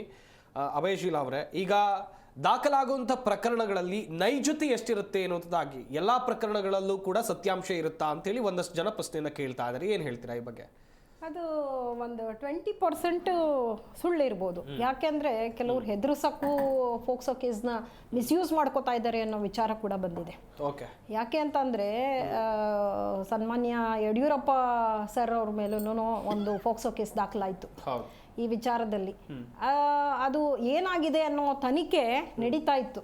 ನಿಜ, ಆ ಫೋಕ್ಸೋ ಕೇಸ್ ಏನಾಗಿದೆ ಏನು ಅಂತ ಇನ್ನೂ ನಡೀತಾನೇ ಇದೆ ಅಂತ ಹೇಳ್ತಾ ಇದ್ದಾರೆ. ಬಟ್ ಅದು ರಿಯಾಲಿಟಿ ಚೆಕ್ ಅದು ಮೀಡಿಯಾದವರೇ ಮಾಡಬೇಕಾಗಿದೆ.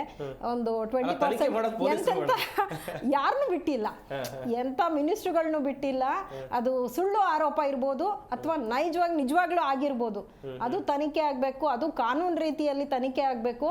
ಅದನ್ನ ಮಿಸ್ಯೂಸ್ ಮಾಡ್ಕೋಬಾರ್ದು, ಯಾರು ಕೂಡ ಮಿಸ್ಯೂಸ್ ಮಾಡ್ಕೋಬಾರ್ದು. ಮತ್ತೆ ಅದು ಕರೆಕ್ಟಾದ ದಾಖಲಾತಿಗಳು ಮಕ್ಳ ಕೈಲಿ ಹೇಳಿಸ್ಬೇಕು. ಮಕ್ಳಿಗೆ ಗೊತ್ತಿರುತ್ತೆ ಏನಾಗಿದೆ ಏನ್ ವಿಚಾರ ಅಂತ. ಅವ್ರಿಗೆ ಭಯ ಪಡಿಸಿ ಏನಿದೆ ವಿಚಾರಗಳನ್ನ ನೀಟಾಗಿ ಕೂಲಂಕುಷವಾಗಿ ವಿಚಾರಿಸಿ ಇದ್ರ ಬಗ್ಗೆ ಕೇಸ್ನ ದಾಖಲು ಮಾಡಬೇಕು ಅಂತ. ಎಸ್ ಮೇಡಮ್, ಈಗ ಲೈಂಗಿಕ ಕಿರುಕುಳಗಳು, ಸ್ತ್ರೀ ದೌರ್ಜನ್ಯ, ಅತ್ಯಾಚಾರ, ಹಾಗೆಯೇ ವರದಕ್ಷಿಣೆ ಕಿರುಕುಳ, ಪೋಕ್ಸೋ ಎಲ್ಲ ಸಾಕಷ್ಟು ಪ್ರಕರಣಗಳನ್ನು ನಾನು ಆಗ್ಲೂ ಕೂಡ ಹೇಳ್ತಾ ಇದ್ದೆ. ಎಲ್ಲ ಕೇಸ್ಗಳಿಗೂ ಕೂಡ ಸರಿಯಾದ ಸಾಕ್ಷಿಗಳು ಸಿಗುತ್ತಾ ಮೇಡಮ್? ಇಲ್ಲ ಸರ್, ಎಲ್ಲದಕ್ಕೂ ಸಾಕ್ಷಿಗಳು ಸಿಕ್ಕಲ್ಲ. ನಮ್ಮ ಕಾನೂನು ಏನಾಗಿದೆ ಅಂದರೆ ಸಾಕ್ಷಿ ಆಧಾರದ ಮೇಲೇ ಅವರು ತೀರ್ಪು ಕೊಡ್ತಾರೆ. ಈಗ ಒಬ್ಳು ನನಗೆ ರೇಪ್ ಆಗಿದೆ ಅಂತನೋ ಇನ್ನೊಂದು ತೊಂದರೆ ಮಾಡಿದ್ದಾರೆ ಅಂತ ಹೇಳಿದ್ರೆ ಸಾಕ್ಷಿ ಕೇಳ್ತಾರೆ.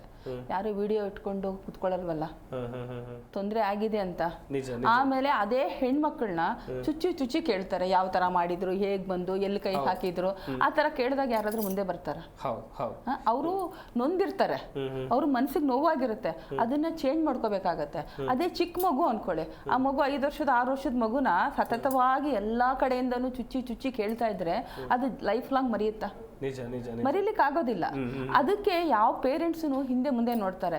ಇದಕ್ಕೆ ಸೊಲ್ಯೂಷನ್ ಏನ್ ಗೊತ್ತಾ? ತಂದೆ ತಾಯಿ ಸ್ವಲ್ಪ ಗಮನ ಕೊಡ್ಲೇಬೇಕಾಗತ್ತೆ ತಮ್ಮ ಮಕ್ಕಳ ಬಗ್ಗೆ. ದಿನ ಈಗ ನೋಡಿ ಸರ್, ಇದು 6 ವರ್ಷದ ಮಗು ಇಲ್ಲೇ ಅಂತಲ್ಲ, ಎಷ್ಟು ಜನ ಕಿಂಡರ್ ಗಾರ್ಡನ್ಗೆ ಹೋದವರು ಪ್ಲೇ ಸ್ಕೂಲ್ನಲ್ಲಿನೂ ರೇಪ್ ಆಗಿದೆ, ಪ್ಲೇ ಸ್ಕೂಲ್ನಲ್ಲಿ ಆಗಿದೆ.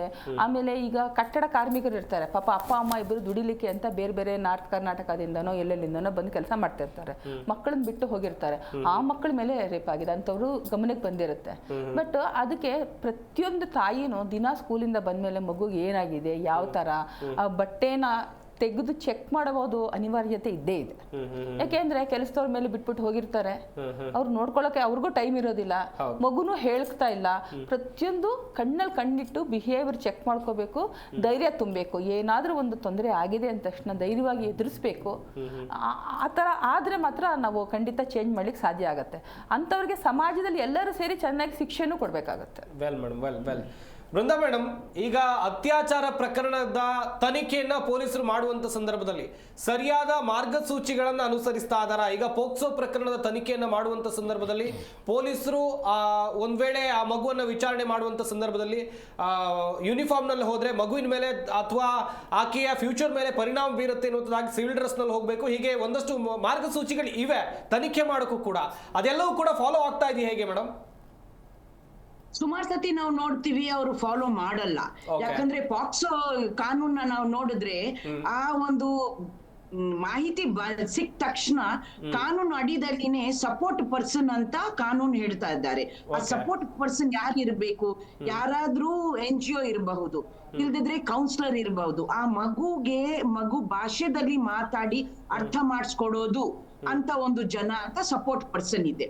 ಸೊ ಪೊಲೀಸ್ಗೆ ಮಾಹಿತಿ ಸಿಕ್ಕ ತಕ್ಷಣ ಈ ಸಪೋರ್ಟ್ ಪರ್ಸನ್ ಅವ್ರದ್ದು ಏನದು ಅಪಾಯಿಂಟ್ಮೆಂಟ್ ಆಗಿರಬಹುದು, ಅಲ್ದಿದ್ರೆ department of women and child CWC ಅವ್ರನ್ನ ಆಯ್ಕೆ ಮಾಡಿರ್ತಾರೆ. ಸೊ ಇಂಥ ಜನದು ಮಾಹಿತಿ ಎಲ್ಲ ಸುಮಾರು ಪೊಲೀಸ್ ಸ್ಟೇಷನ್ ನಲ್ಲಿ ಇರಲ್ಲ. ಆದ್ರೆ ಅವ್ರಿಗೆ ಒಂದು ಕೇಸ್ ಬಗ್ಗೆ ಗೊತ್ತಾದ ತಕ್ಷಣ ಈ ಒಂದು ಸಪೋರ್ಟ್ ಪರ್ಸನ್ ನ ಅವರು ರೆಫರ್ ಮಾಡ್ಲೇಬೇಕು. ಆ ಸಪೋರ್ಟ್ ಪರ್ಸನ್ ಜೊತೆನೆ ಆ ಮಗು ಜೊತೆ ನಾವು ಮಾತಾಡಬೇಕಾಗಿರುತ್ತೆ. ತಂದೆ ತಾಯಿ ಇರಬಹುದು, ಗಾರ್ಡಿಯನ್ ಇರಬಹುದು, ಆದ್ರೆ ಅವ್ರ ಜೊತೆ ಆ ಸಪೋರ್ಟ್ ಪರ್ಸನ್ ಇರಬೇಕು. ಸೊ ಕಾನೂನಲ್ಲಿ ಈ ಸಪೋರ್ಟ್ ಪರ್ಸನ್ ಯಾಕೆ ಇಟ್ಟಿದಾರಂದ್ರೆ ಈ ಸಪೋರ್ಟ್ ಪರ್ಸನ್ಗೆ ಗೊತ್ತು ಮಗು ಜೊತೆ ನಾನು ಎಂತ ಪ್ರಶ್ನೆಗಳು ಕೇಳಬೇಕು, ಹೇಗೆ ಯಾವ ಸಮಯದಲ್ಲಿ ಆ ಮಗುಗೆ ರೆಸ್ಟ್ ಕೊಡ್ಬೇಕು, ಯಾವ ಭಾಷೆ ನಾನು ಉಪಯೋಗಿಸಿದ್ರೆ ಆ ಮಗುಗೆ ಅರ್ಥ ಆಗ್ಬೇಕು. ಮತ್ತೆ ಕೆಲವು ಸತಿ ಮಾತಾಡಲ್ಲ, ಅವ್ರ ಮೇಲೆ ದೌರ್ಜನ್ಯ ಆಗಿರುತ್ತೆ. ಸೊ ಅವರು ಡ್ರಾಯಿಂಗ್ ಮೂಲಕ ಹೆಂಗೆ ಆ ಒಂದು ವಿಷಯನ ಅಲ್ಲಿ ಹಾಕ್ತಾರೆ. ಸೊ ಇದು ಎಲ್ಲ ಪೊಲೀಸ್ಗೆ ಗೊತ್ತಿಲ್ಲ. ಸೊ ಆ ಒಂದು ಗೈಡ್ ಲೈನ್ಸ್ ನ ಪೊಲೀಸ್ ಅವರು ಫಾಲೋ ಮಾಡ್ಲೇಬೇಕು. ಅವ್ರಿಗೆ ಜಾಸ್ತಿ ಕೆಲಸ ಇದೆ ನಮ್ಗೆ ಗೊತ್ತು. ಪೊಲೀಸ್ ಅವ್ರಿಗೆ ಮಧ್ಯದಲ್ಲಿ ಹೋಗಿ ಮಾಡ್ಕೊಂಡ್ ಬರ್ಬೇಕು ಅಂತ ಮಫ್ತಿನಲ್ಲಿ ಮಾತ್ರ ಹೋಗಿ ಬಂದ್ರೆ ಸಾಕಿಲ್ಲ. ಓಕೆ ಮೇಡಮ್, ಓವರ್ ಆಲ್ ಆಗಿ ದೌರ್ಜನ್ಯ ಪ್ರಕರಣಗಳನ್ನ ತಡೆಗಟ್ಟಬೇಕು, ಏನ್ ಕ್ರಮವನ್ನ ಕೈಗೊಳ್ಬಹುದು ಮೇಡಮ್? ಈ ದೌರ್ಜನ್ಯ ಪ್ರಕರಣಗಳ ನಿಂತೋಗ್ಬೇಕು ಕ್ಲಿಯರ್ ಆಗಿ. ಅದು ನಿಂತೋಗ್ಬೇಕು, ಅದು ತುಂಬಾ ದೊಡ್ಡ ಆಸೆ ನಮ್ದು. ಆದ್ರೆ ಅಟ್ಲೀಸ್ಟ್ ನಾವು ತಡೆಗಟ್ಟಬಹುದು.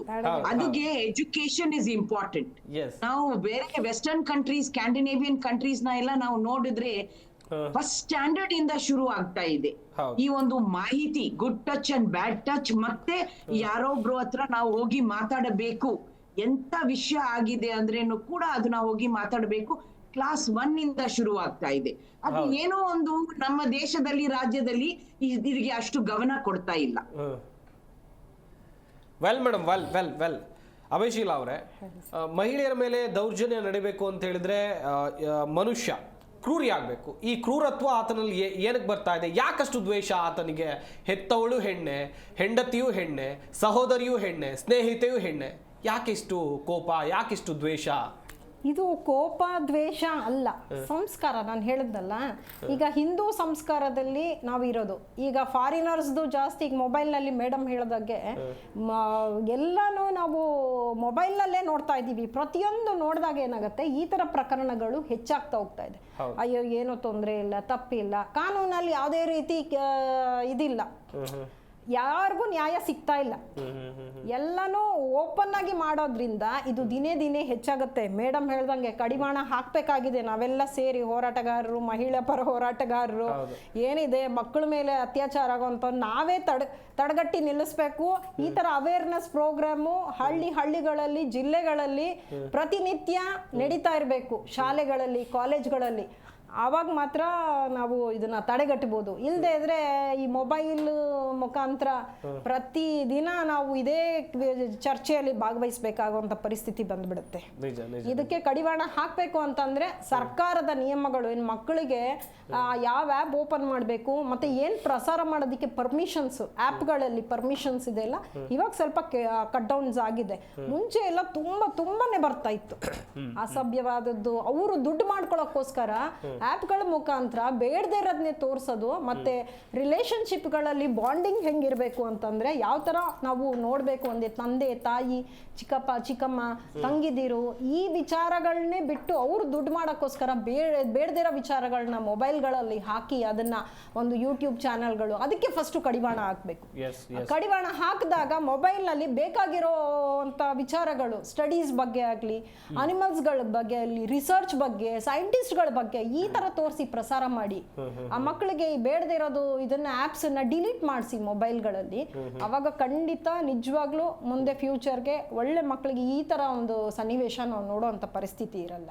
ಬದಲಾವಣೆಗಳಾಗಬೇಕು ಸೋಷಿಯಲ್ ಮೀಡಿಯಾಗಳಲ್ಲಿ, ಎಲ್ಲ ರೀತಿಯಲ್ಲೂ ಬದಲಾವಣೆಗಳಾಗಬೇಕು. ಶಾಲಾ ಕಾಲೇಜು ಮಕ್ಕಳಿಗೆ ಅವೇರ್ನೆಸ್ ಮೂಡಿಸಿದ್ರೆ ಮಾತ್ರ ಸಾಧ್ಯ ಆಗತ್ತೆ. ಸತ್ಯವರ್ಣಿ ಶ್ರೀಧರ್ ಅವರೇ, ಜಗತ್ತು ಬದಲಾಗ್ತಾ ಇದೆ. ಅಪ್ಡೇಟೆಡ್ ಜಗತ್ತಿನಲ್ಲಿ ನಾವೆಲ್ಲರೂ ಕೂಡ ಜೀವನವನ್ನು ಸಾಗಿಸ್ತಾ ಇದ್ದೇವೆ. ಇಲ್ಲೆಲ್ಲೋ ಸಂಸ್ಕೃತಿಯನ್ನ ಮರಿತಾ ಇರುವಂತ ಕಾರಣಕ್ಕಾಗಿ ಹೀಗೆಲ್ಲ ಆಗ್ತಾ ಇದೆಯಾ ಹೇಗೆ? ಖಂಡಿತ ಅದು ಒಂದು ಕಾರಣನೂ ಇದೆ. ನಮ್ಮ ಸಂಸ್ಕೃತಿ ಮೊದಲೆಲ್ಲ ಹೆಣ್ಣು ಮಕ್ಕಳನ್ನ ದೇವತೆ ತರ ಪೂಜೆ ಮಾಡ್ತಾ ಇದ್ರು. ನಾನು ಆರಂಭದಲ್ಲಿ ಹೇಳಿದೆ. ಹೌದು, ಆ ತರ ಅನ್ನೋದು ಈಗ ತುಂಬಾ ಕಡಿಮೆ ಆಗಿದೆ. ಒಂದು ಹೆಣ್ಣನ್ನ ಭೋಗದ ವಸ್ತು ತರ ನೋಡೋದು ಎಲ್ಲದ್ರಲ್ಲೂ ಆ ತರ ಆಗ್ಬಿಟ್ಟಿದೆ ಸರ್. ಯಾವುದೇ ಒಂದು ಮಾಲ್ಗೋಗ್ಲಿ ಡ್ರೆಸ್ಗಳು ಮಾರೋದ್ರಿಂದ ಹಿಡ್ದು ಟಿವಿ ಓಪನ್ ಮಾಡಿದ್ರೆ ಪೇಪರಲ್ಲಿ ನೋಡ್ಲಿ, ಒಂದು ಹೆಣ್ಮಗುಗೆ ಆ ಥರ ಒಂದು ಅವಳನ್ನ ಆ್ಯಕ್ಚುಲಿ ಹೆಣ್ಮಕ್ಳು ಎಷ್ಟು ಬುದ್ಧಿವಂತೆ ಮಲ್ಟಿ ಟ್ಯಾಲೆಂಟೆಡ್ ಅಂತಾರೆ. ಒಂದು ಹೆಣ್ಣು ಎಲ್ಲ ಕ್ಷೇತ್ರದಲ್ಲಿ ಅಟ್ ಎ ಟೈಮ್ ಸೈಮಲ್ಟೇನಿಯಸ್ ಆಗಿ ಮಾಡೋ ಕೆಪಾಸಿಟಿ ಹೆಣ್ಮಗುಗಿದೆ. ಅದು ಗಂಡಸರಿಗಿಲ್ಲ. ಆ್ಯಕ್ಚುಲಿ ಎಲ್ಲಾದ್ರೂ ರಿಸರ್ಚ್ ಅಲ್ಲಿ ಪ್ರೂವ್ ಆಗಿದೆ. ಹೇಗೆಂದ್ರೆ ಒಂದು ಹೆಣ್ಮಗಳು ಅಡಿಗೆನೂ ಮಾಡ್ತಾ ಇರ್ತಾಳೆ, ಒಂದ್ ಕಡೆ ಕಾಲ್ ಅಟೆಂಡ್ ಮಾಡ್ತಾ ಇರ್ತಾಳೆ, ಒಂದ್ ಕಡೆ ವಿಡಿಯೋ ಕಾಲ್ ಇಟ್ಕೊಂತಾಳೆ, ಜಾಬ್ ಮಾಡಿದ್ರೆ ಹೆಣ್ಮಕ್ಳನ್ನ ಅಲ್ಲಿ ಕಡೆ ಆನ್ಲೈನ್ ಅಲ್ಲಿ ಕಾಲ್ ಮಾಡ್ತಿರ್ತಾರೆ, ಇಲ್ಲಿ ಚಪಾತಿ ಮಾಡ್ತಾ ಇರ್ತಾರೆ, ಮಗುನು ನೋಡ್ಕೊಂತಾ ಇರ್ತಾರೆ. ಆತರ ಮಲ್ಟಿ ಟಾಸ್ಕಿಂಗ್ ಮಾಡೋ ಕೆಪಾಸಿಟಿ ಹೆಣ್ಮಗುಗೆ ಇದೆ. ಪ್ರತಿಯೊಬ್ಬರಿಗೂ ಜೆನೆಟಿಕಲಿ ಅದಿದ್ದೇ ಇರುತ್ತೆ. ಅದನ್ನ ಯೂಸ್ ಮಾಡ್ಕೋಬೇಕಾಗತ್ತೆ. ಸೊ ಆ ಥರ ಅದನ್ನೆಲ್ಲ ವೈಭವೀಕರಿಸಿ ತೋರಿಸ್ಬೇಕು. ಅದನ್ನ ಬಿಟ್ಬಿಟ್ಟು ಅವರು ಚಿಕ್ಕ ಡ್ರೆಸ್ಸಲ್ಲಿ ಹಾಕೊಂಡಿರೋದು ತೋರಿಸೋದು ಈ ಥರ ಎಲ್ಲ ಮಾಡ್ಕೊಂಡು ಬಂದಿರೋದ್ರಿಂದ ಒಂದು ಹೆಣ್ಮಗುಗೆ ಇರೋ ಗೌರವ ಖಂಡಿತ ಕಡಿಮೆ ಆಗ್ತಾ ಇದೆ. ಆಮೇಲೆ ತಂದೆ ತಾಯಿನೂ ಕೊಡ್ತಾ ಇಲ್ಲ. ಆಮೇಲೆ ಈಗ ಇನ್ನೂ ಒಂದು ನನ್ನ ಗಮನಕ್ಕೆ ತರಬೇಕು ಅಂತ ಇದ್ದೆ. ನಾವು ಬರೀ 6 ವರ್ಷದ ಇಲ್ಲೇ ಇಲ್ಲ, ನಾನೊಂದೆರಡು ಅನಾಥಾಶ್ರಮದಲ್ಲೇ ನಾನು ಹೋಗಿ ನೋಡಿದ್ದೆ. ಅನಾಥಾಶ್ರಮ ಮಕ್ಕಳಿಗೆ ಊಟ ಕೊಡ್ಲಿಕ್ಕೆ ಅಂತ ನಮ್ಮ ಏರಿಯಾದಲ್ಲಿ ಅದು ಒಂದು 30-40 ಹೆಣ್ಮಕ್ಳಿದ್ರು, ಎಲ್ಲ ಚಿಕ್ಕ ಮಕ್ಕಳು. ಅವಾಗ ನೋಡಿದ ತಕ್ಷಣ ಗೊತ್ತಾಯ್ತು ಇದು ಕೇರ್ ಟೇಕರ್ ಗಂಡಸರಿದಾರಲ್ಲ, ಯಾಕಿರ್ತಾರೆ ರೂಲ್ಸ್ ಪ್ರಕಾರ ಇಲ್ವಲ್ಲ. ಹೆಣ್ಮಕ್ಳು ಎಲ್ಲ ಎಲ್ಲಿಂದ ಸಿಕ್ಕಿದ್ರು, ಅವನು ಕೇಳಿದ್ರೆ ರಸ್ತೆನಲ್ಲಿ ಬಿದ್ದಿದ್ರು, ರೈಲ್ವೆ ಸ್ಟೇಷನ್ ಅಲ್ಲಿ ಬಿಟ್ಟು ಹೋಗಿದ್ರು, ಸಿಂಗಲ್ ಪೇರೆಂಟ್ ಅವರು ಅಂತಾರೆ. ಅದು ಯಾವ್ದು ರೂಲ್ಸ್ ರೆಗ್ಯುಲೇಷನ್ಸ್ ಫಾಲೋ ಆಗ್ತಾ ಇರ್ಲಿಲ್ಲ. ಎಲ್ಲ ಹೆಣ್ಮಕ್ಳ ಮೇಲೆ ದೌರ್ಜನ್ಯ ನಡೀತಾ ಇತ್ತು. 5 ವರ್ಷದಿಂದ 15 ವರ್ಷದ ಹೆಣ್ಮಕ್ಳು ತನಕ ತುಂಬಾ ಜನ ಹೆಣ್ಮಕ್ಳಿದ್ರು. ಸೊ ಅದನ್ನ ನಡೆಸ್ತಿರೋರು ಯಾರು? ದೊಡ್ಡ ವ್ಯಕ್ತಿಗಳು ಕೈವಾಡ ಇರುತ್ತೆ. ಇದು ಒಂದು ದೊಡ್ಡ ರ್ಯಾಕೆಟ್ ಸರ್. ಇದು ಹೆಣ್ಮಕ್ಳಿಗೆ ದೌರ್ಜನ್ಯ ಅನ್ನೋದು ಒಂದು ದೊಡ್ಡ ರ್ಯಾಕೆಟ್. ವಿತೌಟ್ ಪೊಲಿಟಿಕಲ್ ಸಪೋರ್ಟ್ ಆಗ್ಲಿ, ವಿತೌಟ್ ದೊಡ್ಡ ರಾಜಕಾರಣಿಗಳು ಆಗ್ಲಿ, ಪೊಲೀಸ್ನವ್ರಾಗ್ಲಿ ಸಪೋರ್ಟ್ ಇಲ್ದಲೇನೆ ಯಾರು ಅಷ್ಟು ಧೈರ್ಯ ಮಾಡಲ್ಲ. ನೀವು ಬರೀ ಬಿಹಾರದೊಂದು ತೋರಿಸ್ತೀರಾ 6 ವರ್ಷದ ಹೆಣ್ಮಗುಗ್ ಆಗಿದೆ ಅಂತ. ಎಷ್ಟು ಅನಾಥಾಶ್ರಮಗಳಿಗೆ ಸರ್ವೆ ಆಗಿದೆ ನೀವು ಚೆಕ್ ಮಾಡಿ. ಅನಾಥಾಶ್ರಮದಲ್ಲಿರೋ ಹೆಣ್ಮಕ್ಳು ಎಷ್ಟು ಸೇಫ್ ಇದ್ದಾರೆ ಅಂತ. ಎಷ್ಟೊಂದು ಜನಕ್ಕೆ ನಾವು ನೋಡಿರೋ ಏರಿಯಾದ ಕೆಲವೆಲ್ಲ ಅನಾಥಾಶ್ರಮಗಳು ಮುಚ್ಚಿಬಿಟ್ಟು ಆ ಹೆಣ್ಮಕ್ಳನ್ನೆಲ್ಲ ಬೇರೆ ಕಡೆ ಕಳಿಸಿದ್ದಾರೆ ಸರ್ಕಾರಿನಲ್ಲಿ. ಯಾಕೆಂದ್ರೆ ಅಲ್ಲಿನೂ ಆಗ್ತಾ ಇರುತ್ತೆ. ಅವ್ರ ರೂಲ್ಸ್ ಎಲ್ಲ ಇರುತ್ತೆ, ಎಲ್ಲ ಕಡೆ ರೂಲ್ಸ್ ಫಾಲೋ ಆಗೋದಿಲ್ಲ. ಸೊ ಅದನ್ನ ಒಂದು ಮಾಡ್ಲೇಬೇಕಾಗತ್ತೆ. ನಾವೊಂದು ಆಗ್ರಹ ಏನಂದ್ರೆ ಸೆಂಟ್ರಲ್ ಗೌರ್ಮೆಂಟ್ ಖಂಡಿತ ಈ ತರ ಈ ಸೋಷಿಯಲ್ ಮೀಡಿಯಾದಲ್ಲಿ ಬರ್ತಾ ಇದೆಯಲ್ಲ, ಒಂದು ಫೇಸ್ಬುಕ್ ಅಲ್ಲಿ ನಾವು ಜಸ್ಟ್ ನೋಡ್ತಾ ಇರ್ತೀವಿ. ಈಗ ಇಲ್ಲಿ ಬಂದಾಗ ಒಬ್ರು ಯಾರೋ ಮೊನ್ನೆ ಲಾಸ್ಟ್ ಟೈಮ್ ಒಬ್ರು ಲಾಯರ್ ಹೇಳಿದ್ರು, ನಾರ್ತ್ ಇಂಡಿಯಾದಲ್ಲೆಲ್ಲ ತುಂಬಾ ಡಿಫ್ರೆಂಟ್ ಆಗಿದೆ, ಅಲ್ಲೆಲ್ಲ ಹೆಣ್ಮಕ್ಳ ಮೇಲೆ ದೌರ್ಜನ್ಯ ಅಂತ. ನಾವೇನೋ ಬೆಂಗಳೂರಿನಲ್ಲಿ ಇದ್ದಾಗ ಈ ತರ ನಮ್ ಕಣ್ಣಿಗೆ ಬಿದ್ದಿಲ್ಲ. ನಾವು ಇವ್ರು ಮೇಡಮ್ ಹೇಳ್ದಂಗೆ ಕರ್ನಾಟಕದಲ್ಲಿ ಇದೀವಿ, ನಮ್ಗೇನೋ ಎಲ್ಲ ಚೆನ್ನಾಗೇ ಕಾಣಿಸ್ತಾ ಇತ್ತು. ಬಟ್ ಅವ್ರು ಹೇಳಿದ್ಮೇಲೆ ನಾವು ಇನ್ನ ಟಿವಿ ಸೀರಿಯಲ್ಸ್ ಬೇರೆ ನಾರ್ತ್ ಅಲ್ಲಿ ಹಾಕಿ ನೋಡಿದಾಗ ಈಗಲೂ ಅದೇ ತರ ತೋರಿಸ್ತಾ ಇದಾರೆ. ಅದೇ ತರ ಇದೆಯೋ ಇಲ್ಲ ಅದೇ ತರ ತೋರಿಸ್ತಾ ಇದಾರೋ ಅನ್ನೋದು ಒಂದು ದೌರ್ಜನ್ಯ ಸಿಕ್ಕಾಬಟ್ಟೆ ಇದೆ, ಸಿಕ್ಕಾಬಟ್ಟೆ ನಡೀತಾ ಇದೆ. ಅದನ್ನ ಕಡೆಗಣಿಸ್ತಲೇ ಸೆಂಟ್ರಲ್ ಗೌರ್ಮೆಂಟ್ ಇಂದಾನೇ ಒಂದು ಕಾನೂನು ಬರಬೇಕು. ಏನಂದ್ರೆ ಈ ತರ ಅದೇನ ಹೇಳ್ತಾರಲ್ಲ ಸೆಕ್ಷುವಲ್ ಪಿಕ್ಚರ್ಸ್ ಬರ್ತಾ ಇದೆ, ಪೋರ್ನ್ ಅಂತದ್ ಬರ್ತಾ ಇದೆ. ಆಮೇಲೆ ಯಾವ್ದೋ ಕೆಲವರು ಫೇಸ್ಬುಕ್ ಅಲ್ಲಿ ಇಷ್ಟ ಬಂದಂಗೆ ಅವ್ನ್ ವಿಡಿಯೋಗಳು ಮಾಡಾಕ್ತಾನೆ. ಅದಕ್ಕೆ ಸ್ಟೋರಿಗಳು ಏನಂದ್ರೆ ಅಕ್ರಮ ಸಂಬಂಧ, ಆ ತಾಯಿ ಅಳಿಯನ್ ಜೊತೆಗಿರೋದು, ಇಲ್ಲ ಅಂದ್ರೆ ಇನ್ನ ಹೇಳಕ್ಕೆ ಆಗಲ್ಲ, ಅಕ್ಕ ತಂಗಿ ಅಣ್ಣ ಎಲ್ಲ ತೋರ್ಸೋಷ್ಟೊತ್ತಿಗೆ ಜನ ಎನ್ಸುತ್ತೆ ಹೌದಾ ಯಾವಾಗ್ಲೂ ಮೊಬೈಲಲ್ಲೇ ಇರ್ತಾರೆ ಸರ್. ಈಗ ನೀವು ಎಲ್ಲ ರೈಲ್ವೆ ಸ್ಟೇಷನ್ ಅಲ್ಲಿ ಹೋಗಿ ರೈಲಲ್ಲಿ ಕೂತ್ಕೊಳ್ಳಿ, ಅಕ್ಕಪಕ್ಕ ಮಾತಾಡೋ ಸಂಸ್ಕೃತಿ ಅನ್ನೋದಿಲ್ಲ ಅಲ್ವಾ, ಎಲ್ಲ ಮೊಬೈಲಲ್ಲೇ ಕೂತ್ಕೊಂತಾರೆ. ಮೊಬೈಲಲ್ಲಿ ನೋಡೋದೇ ಆ ಥರ ಆಗ್ಬಿಟ್ರೆ ಅವ್ರು ಏನ್ ಚೇಂಜ್ ಆಗುತ್ತೆ, ಸಮಾಜ ಎಲ್ಲಿ ಚೇಂಜ್ ಆಗುತ್ತೆ ಹೇಳಿ. ಸೊ ಅದಕ್ಕೆ ನಾವು ಕಡಿವಾಣ ಅನ್ನೋದು ಅಲ್ಲಿಂದ ಬರಬೇಕು. ಮತ್ತೆ ಮೀಡಿಯಾದವ್ರು ಈಗ ನೋಡಿ ಮೊನ್ನೆ ಎಲ್ಲ ಅಮೌಂಟ್ ಸೋಷಿಯಲ್ ಮೀಡಿಯಾದಲ್ಲೆಲ್ಲ ಯಾರೋ ಫೋನ್ ಮಾಡ್ತಾ ಇದ್ದಾರೆ, ತೊಂದರೆ ಆಗ್ತಾ ಇದೆ, ತುಂಬಾ ಜನ ದುಡ್ಡು ಕಳ್ಕೊಂಡಿದ್ದಾರೆ ಅಂದ ತಕ್ಷಣ ಎಲ್ಲರಿಗೂ ಮೀಡಿಯಾದಲ್ಲಿ ಬರ್ತಾ ಇದೆ, ಒಂದು ಕಾಲ್ ಮಾಡಿದ ತಕ್ಷಣ ಯಾವ ಫೇಕ್ ಕಾಲ್ ಬಂದ್ರೆ ತಗೋಬೇಡಿ ಅಂತ. ಅದೇ ತರನೇ ಏನಾದ್ರೂ ದೌರ್ಜನ್ಯ ಆದ್ರೆ ಈ ತರ ಮಾಡಿ ಅಂತಾನು ಅವೇರ್ನೆಸ್ ಬರಬೇಕು. Well well well well Brinda madam, ಇನ್ನೊಂದು ಕಡೆಯಲ್ಲಿ ಒಂದು ಹೆಣ್ಣಿಗೆ ಆಕೆಯ ಮನೆಯಲ್ಲೇ ದೌರ್ಜನ್ಯ ಆಗುತ್ತೆ, ಆಕೆ ರಸ್ತೆಗೆ ಹೋದ್ರೆ ಅಲ್ಲೂ ದೌರ್ಜನ್ಯ ಆಗುತ್ತೆ, ಟ್ರಾವೆಲ್ ಮಾಡುವಾಗ ಬಸ್ಸು ಅಥವಾ ಮೆಟ್ರೋ ಅಲ್ಲಿಗೋದ್ರೂ ದೌರ್ಜನ್ಯ ಆಗುತ್ತೆ, ಆಕೆ ಕೆಲಸ ಮಾಡುವಂತ ಜಾಗದಲ್ಲೂ ಕೂಡ ದೌರ್ಜನ್ಯ ಆಗುತ್ತೆ. ಇದೆಲ್ಲವನ್ನು ಕೂಡ ಆಕೆ ಹೇಳ್ಕೊಡೋದಕ್ಕಾಗಲ್ಲ, ಎಲ್ಲವನ್ನ ನುಂಗ್ಕೊಂಡಿದ್ದಾಳೆ ಎನ್ನುವುದಾಗಿ ಏನ್ ಹೇಳ್ತೀರಾ ಮೇಡಮ್? ಹೇಳ್ಕೊಡ್ಲಿಕ್ಕೆ ಆಗಲ್ಲ ಅಂದ್ರೆ ನಾವು ಅವ್ರಿಗೆ ಅವಕಾಶ ಕೊಡಲ್ಲ. ನಾನು ಹೇಳದೆ ಅಲ್ವಾ, ನಮ್ದು ಒಂದು ಪುರುಷ ಪ್ರಧಾನ ಯೋಚನೆ, ಈ ಪುರುಷ ಪ್ರಧಾನ ವ್ಯವಸ್ಥೆ, ಈ ಒಂದು ವ್ಯವಸ್ಥೆಯಲ್ಲಿ ಪುರುಷದ್ದು ಜವಾಬ್ದಾರಿ ಯಾವುದು ನಾವು ಕೊಡಲ್ಲ, ಕೇಳಲ್ಲ. ಆದ್ರೆ ಮಹಿಳೆಯರ್ದು ನಾವು ಕೊಡೋದು. ಮಹಿಳೆ ಹಿಂಗೆ ಇರ್ಬೇಕು ಹಂಗೆ ಇರ್ಬೇಕು ಅಂತ ಅವ್ರಿಗೆ ಒಂದು ಚೌಕಟ್ ಹಾಕ್ಬಿಟ್ಟಿದೀವಿ. ಸೊ ಮೇಡಮ್ ಹೇಳಿರೋದು ತರ ಮಾಲ್ಗೆ ಹೋಗ್ತಾ ಇದ್ವಿ ನಾವು, ಅವರು ಡ್ರೆಸ್ಸಿಂಗ್ ಹಾಕೊಂಡಿದ್ದಾರೆ, ಆ ಪ್ರೋತ್ಸಾಹನ ನೀವು ಕೊಡ್ತಾ ಇದ್ದೀರಾ, ಪ್ರಚೋದನೆ ನೀವು ಮಾಡ್ತಾ ಇದ್ದೀರಾ ಹೇಳೋದು ತಪ್ಪು. ಯಾಕಂದ್ರೆ ಈ ಒಂದು ದೇಶದಲ್ಲಿ ನನಗೆ ಯಾವ ಬಟ್ಟೆ ಹೆಂಗೆ ಹಾಕೋಬೇಕು ನಾನ್ ಹಾಕೊಳ್ತೀನಿ ಅಷ್ಟೇ. ಅದನ್ನ ನೀವು ಇಂಥ ಬಟ್ಟೆ ಹಾಕೊಂಡಿದ್ಯಾ ಅದಕ್ಕೆ ನಾನ್ ನಿನ್ನ ಮೇಲೆ ದೌರ್ಜನ್ಯ ಮಾಡಬಹುದು ಅಂತ ಏನಾದ್ರೂ ಬೋರ್ಡ್ ಹಾಕೊಂಡು ಯಾವಾದ್ರೂ ಮಹಿಳೆ ಹುಡುಗಿ ಹೋಗ್ತಾ ಇದ್ದಾಳ? ಇಲ್ಲ. ಆದ್ರೆ ಟಿವಿ ಮತ್ತೆ ನಮ್ಮ ಮಾಧ್ಯಮದಿಂದ ನಾವು ಹೇಳ್ತಾ ಇರೋದು, ಇಂಥ ಒಂದು ಬಟ್ಟೆ ಹಾಕೊಂಡಿರೋರೆಲ್ಲ ಐಟಮ್ ನಂಬರು. ಸೊ ನಾವು ಏನು ಪ್ರಶ್ನೆ ಕೇಳ್ತಾ ಇಲ್ಲ, ಫಿಲಿಂ ಅವ್ರಿಗೆ ಪ್ರಶ್ನೆ ಕೇಳ್ತಾ ಇಲ್ಲ, ಯಾಕ್ರಿ ನಾವು ಮಹಿಳೆಯರನ್ನ ನೀವು ಐಟಮ್ ನಂಬರ್ ಮಾಡ್ಬಿಟ್ಟಿದ್ದೀರಾ, ಇವತ್ ತನಕ ಯಾವ ಸೆನ್ಸರ್ ಬೋರ್ಡು ಅಂತ ಒಂದು ಪ್ರಶ್ನೆ ಕೇಳಿಲ್ಲ. ಸೊ ಈ ಪ್ರಶ್ನೆ ಕೇಳಬೇಕಾಗಿರೋದು ನಾವೇ. ಮಹಿಳೆಯರು ಈಗ ಪ್ರಶ್ನೆ ಕೇಳ್ತಾ ಇರೋದು ಇದೆ, ನಾನ್ ಯಾವ ಬಟ್ಟೆ ಹಾಕೊಂಡು ಹೋದ್ರೇನು ಕೂಡ ನೀನ್ ನೋಡ್ಬಹುದು, ನನ್ನನ್ನ ಮುಟ್ಲಿಕ್ಕೆ ಆಗಲ್ಲ, ಚಿಡಾಯಿಸ್ಲಿಕ್ಕೆ ಆಗಲ್ಲ. ಅದು ಮನೆಯಲ್ಲಿ ಇರ್ಲಿ ಆಚೆ ಇರ್ಲಿ, ಮತ್ತೆ ಕೆಲ್ಸ ಮಾಡೋ ಜಾಗದಲ್ಲಿ ಇಂತ ಏನಾದ್ರೂ ಆದ್ರೆ ಅವ್ರಿಗೆ ಒಂದು ಕಾನೂನೇ ಇರೋದು, ಲೈಂಗಿಕ ಕಿರುಕುಳ ಕೆಲಸ ಸ್ಥಳದಲ್ಲಿ ಆ ವಿರುದ್ಧ ಕೆಲಸ ಸ್ಥಳದಲ್ಲಿ 2013ಗೆ ಬಂತು ಈ ಕಾನೂನು. ಸೊ ಇದನ್ನ ಎಲ್ಲ ಅವ್ರಿಗೆ ಮಾಹಿತಿ ಕೊಡಬೇಕಾಗಿರುತ್ತೆ, ಆವಾಗ್ಲೇ ಒಂದು ಜಾಗರಣೆ ಆಗುತ್ತೆ. ಅವ್ರು ಹೇಳ್ತಾರೆ, ಓ ಅಲ್ಲಿ ನಾನ್ ಫಿಲ್ಮ್ ನಲ್ಲಿ ನೋಡಿರೋದು ಹೀರೋ ವಿಲನ್ ಮಾಡ್ತಾ ಇರೋದು ನಾನ್ ಮಾಡಬಾರದು, ಯಾಕಂದ್ರೆ ಅಲ್ಲಿ ಏನೋ ಒಂದು ಸೆನ್ಸರ್ ಮಾಡ್ತಾ ಇದೆಯೋ ಇಲ್ವೋ ಎರಡನೇ ವಿಷಯ, ಇಲ್ಲಿ ಕಾನೂನು ಇದೆ, ನನ್ ಮೇಲೆ ಯಾರಾದ್ರೂ ಕ್ರಮ ತಗೊಳ್ತಾರೆ. ಸೊ ಅದು ಮಾಹಿತಿ ಕೊಡ್ಲೇಬೇಕು, ಜಾಗೃತಿ ಕೊಡ್ಲೇಬೇಕು. ಅದು ನಮ್ಮ ಎಲ್ಲರದು ಜವಾಬ್ದಾರಿ, ಮನೆಯಲ್ಲಿ, ಸಮುದಾಯದಲ್ಲಿ, ಮತ್ತೆ ಇರೋ ವ್ಯವಸ್ಥೆ, ಅವರು ಆಫೀಸಸ್, ಫ್ಯಾಕ್ಟ್ರೀಸು, MNCs ಅವ್ರದ್ದು ಜವಾಬ್ದಾರಿ. ವೆಲ್ ಮೇಡಮ್, ವೆಲ್ ವೆಲ್ ಅಭಯಶೀಲ್ ಅವರೇ, ಮೇಡಮ್ ಕೂಡ ಹೇಳ್ತಾ ಇದ್ರು ಜವಾಬ್ದಾರಿ ಒಬ್ರ ಮೇಲೆ ಮಾತ್ರ ಅಲ್ಲ ಎಲ್ಲರ ಮೇಲೂ ಕೂಡ ಇದೆ ಅಂತ. ತಂದೆ ತಾಯಿ, ಅಣ್ಣ ತಮ್ಮ, ಅಕ್ಕ ತಂಗಿ, ಅಜ್ಜಿ ತಾತ ಎಲ್ಲರಿಗೂ ಒಂದು ಜವಾಬ್ದಾರಿ ಇದೆ. ಅವ್ರಿಗೆ ಆದಂತ ಒಂದು ಕಟ್ಟುನಿಟ್ಟಾದ ಕ್ರಮಗಳು, ಮನೆಗಳಲ್ಲಿ ಹೇಗಿರಬೇಕು, ಏನೇ ವಿಚಾರಗಳಿದ್ರು ಡಿಸ್ಕಷನ್ ಮಾಡಬೇಕು, ಮನೆಯಲ್ಲಿರೋ ವಿಚಾರ ಮನೆಯಲ್ಲೇ ಇರಬೇಕು, ಬೇರೆ ಬೇರೆ ಅವ್ರಿಗೆ ಡಿಸ್ಕಷನ್ ಮಾಡಿಕೊಂಡು ಗೊಂದಲಗಳನ್ನ ತಂದ್ಕೊಳ್ಳೋವಂಥದ್ದು ಮಹಿಳೆಯರೇ. ಎಸ್ಪೆಷಲಿ ಗಾಸಿಪ್ಸ್ಗಳಿರ್ಬೋದು, ಮನೆ ಬಗ್ಗೆ, ಗಂಡನ ಬಗ್ಗೆ ಬಿಟ್ಕೊಡೋದು, ಈ ಥರ ವಿಚಾರ ವೀಕ್ನೆಸ್ಗಳನ್ನ ಬಿಟ್ಕೊಟ್ಟಾಗ ಇಂಥ ಪರಿಸ್ಥಿತಿಗಳು ಎದುರಿಸ್ಬೇಕಾಗತ್ತೆ ಹೆಣ್ಮಕ್ಳೇನೆ. ಹಾಗಾಗಿ ಹೆಣ್ಮಕ್ಳು ಎಚ್ಚೆತ್ಕೊಂಡು ಯಾವ್ಯಾವ ವಿಚಾರಗಳನ್ನ ಎಲ್ಲೆಲ್ಲಿ ಅವರು ಹೇಳಬೇಕು ಅಂಥ ವಿಚಾರಗಳನ್ನ ಮಾತ್ರ ಹೇಳಿದ್ರೆ ಇದಕ್ಕೆಲ್ಲ ಉಪಯುಕ್ತವಾಗುತ್ತೆ. ಯಾಕಂದ್ರೆ ಹೆಣ್ಮಕ್ಳದ್ದು ಕೆಲವೊಂದು ಸಮಯ ತಪ್ಪಿರ್ಬೋದು, ಆದ್ರೆ ಈ ದೌರ್ಜನ್ಯ ಅವ್ರಿಗಾಗತ್ತೆ ಅನ್ನೋ ಅರಿವಿರಲ್ಲ.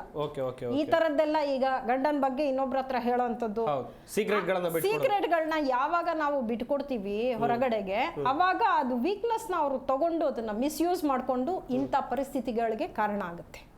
ಹಾಗಾಗಿ ಎಲ್ಲ ಹೆಣ್ಮಕ್ಳು ಎಚ್ಚೆತ್ಕೋಬೇಕು, ಹುಷಾರಾಗಿರ್ಬೇಕು, ಮತ್ತೆ ಆದಷ್ಟು ಮೇಡಮ್ ಹೇಳ್ದಂಗೆ ತಡೆಗಟ್ಟಬೇಕು.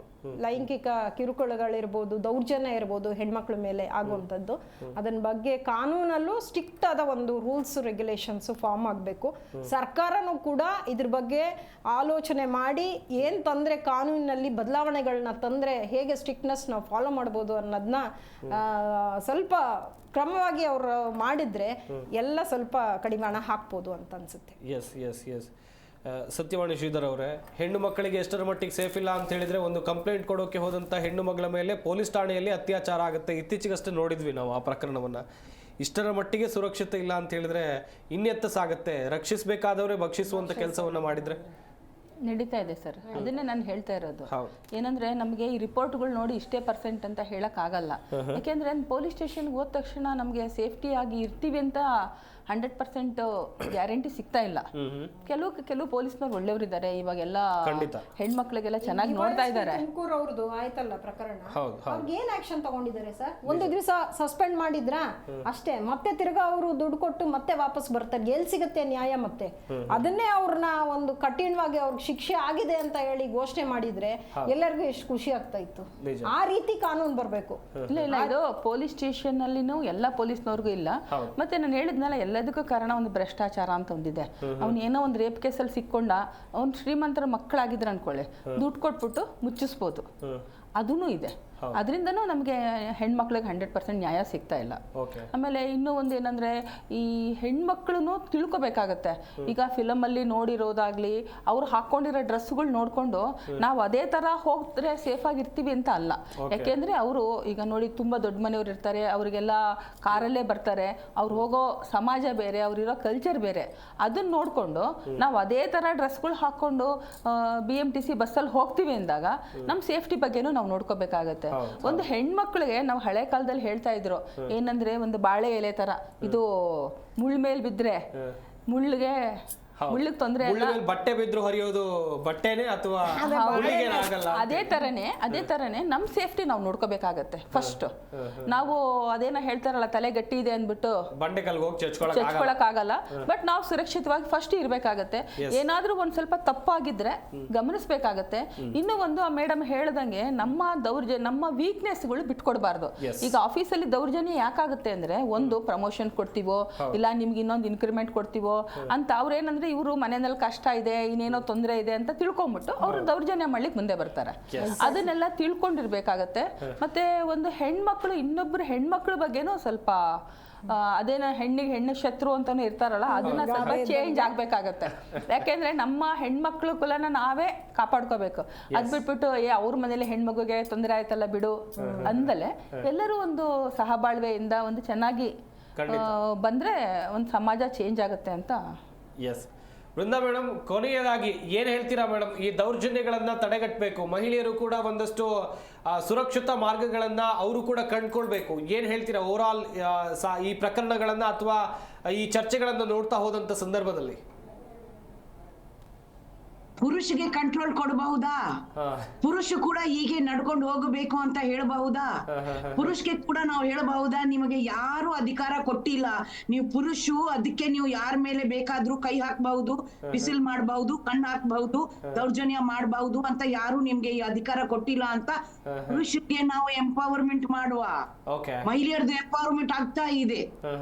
ಆದ್ರೆ ಪುರುಷಗೆ ಆ ಒಂದು ಸ್ಟೇಜ್ಗೆ ಬರ್ಲಿಕ್ಕೆ ಕಷ್ಟ ಆಗ್ತಾ ಇದೆ.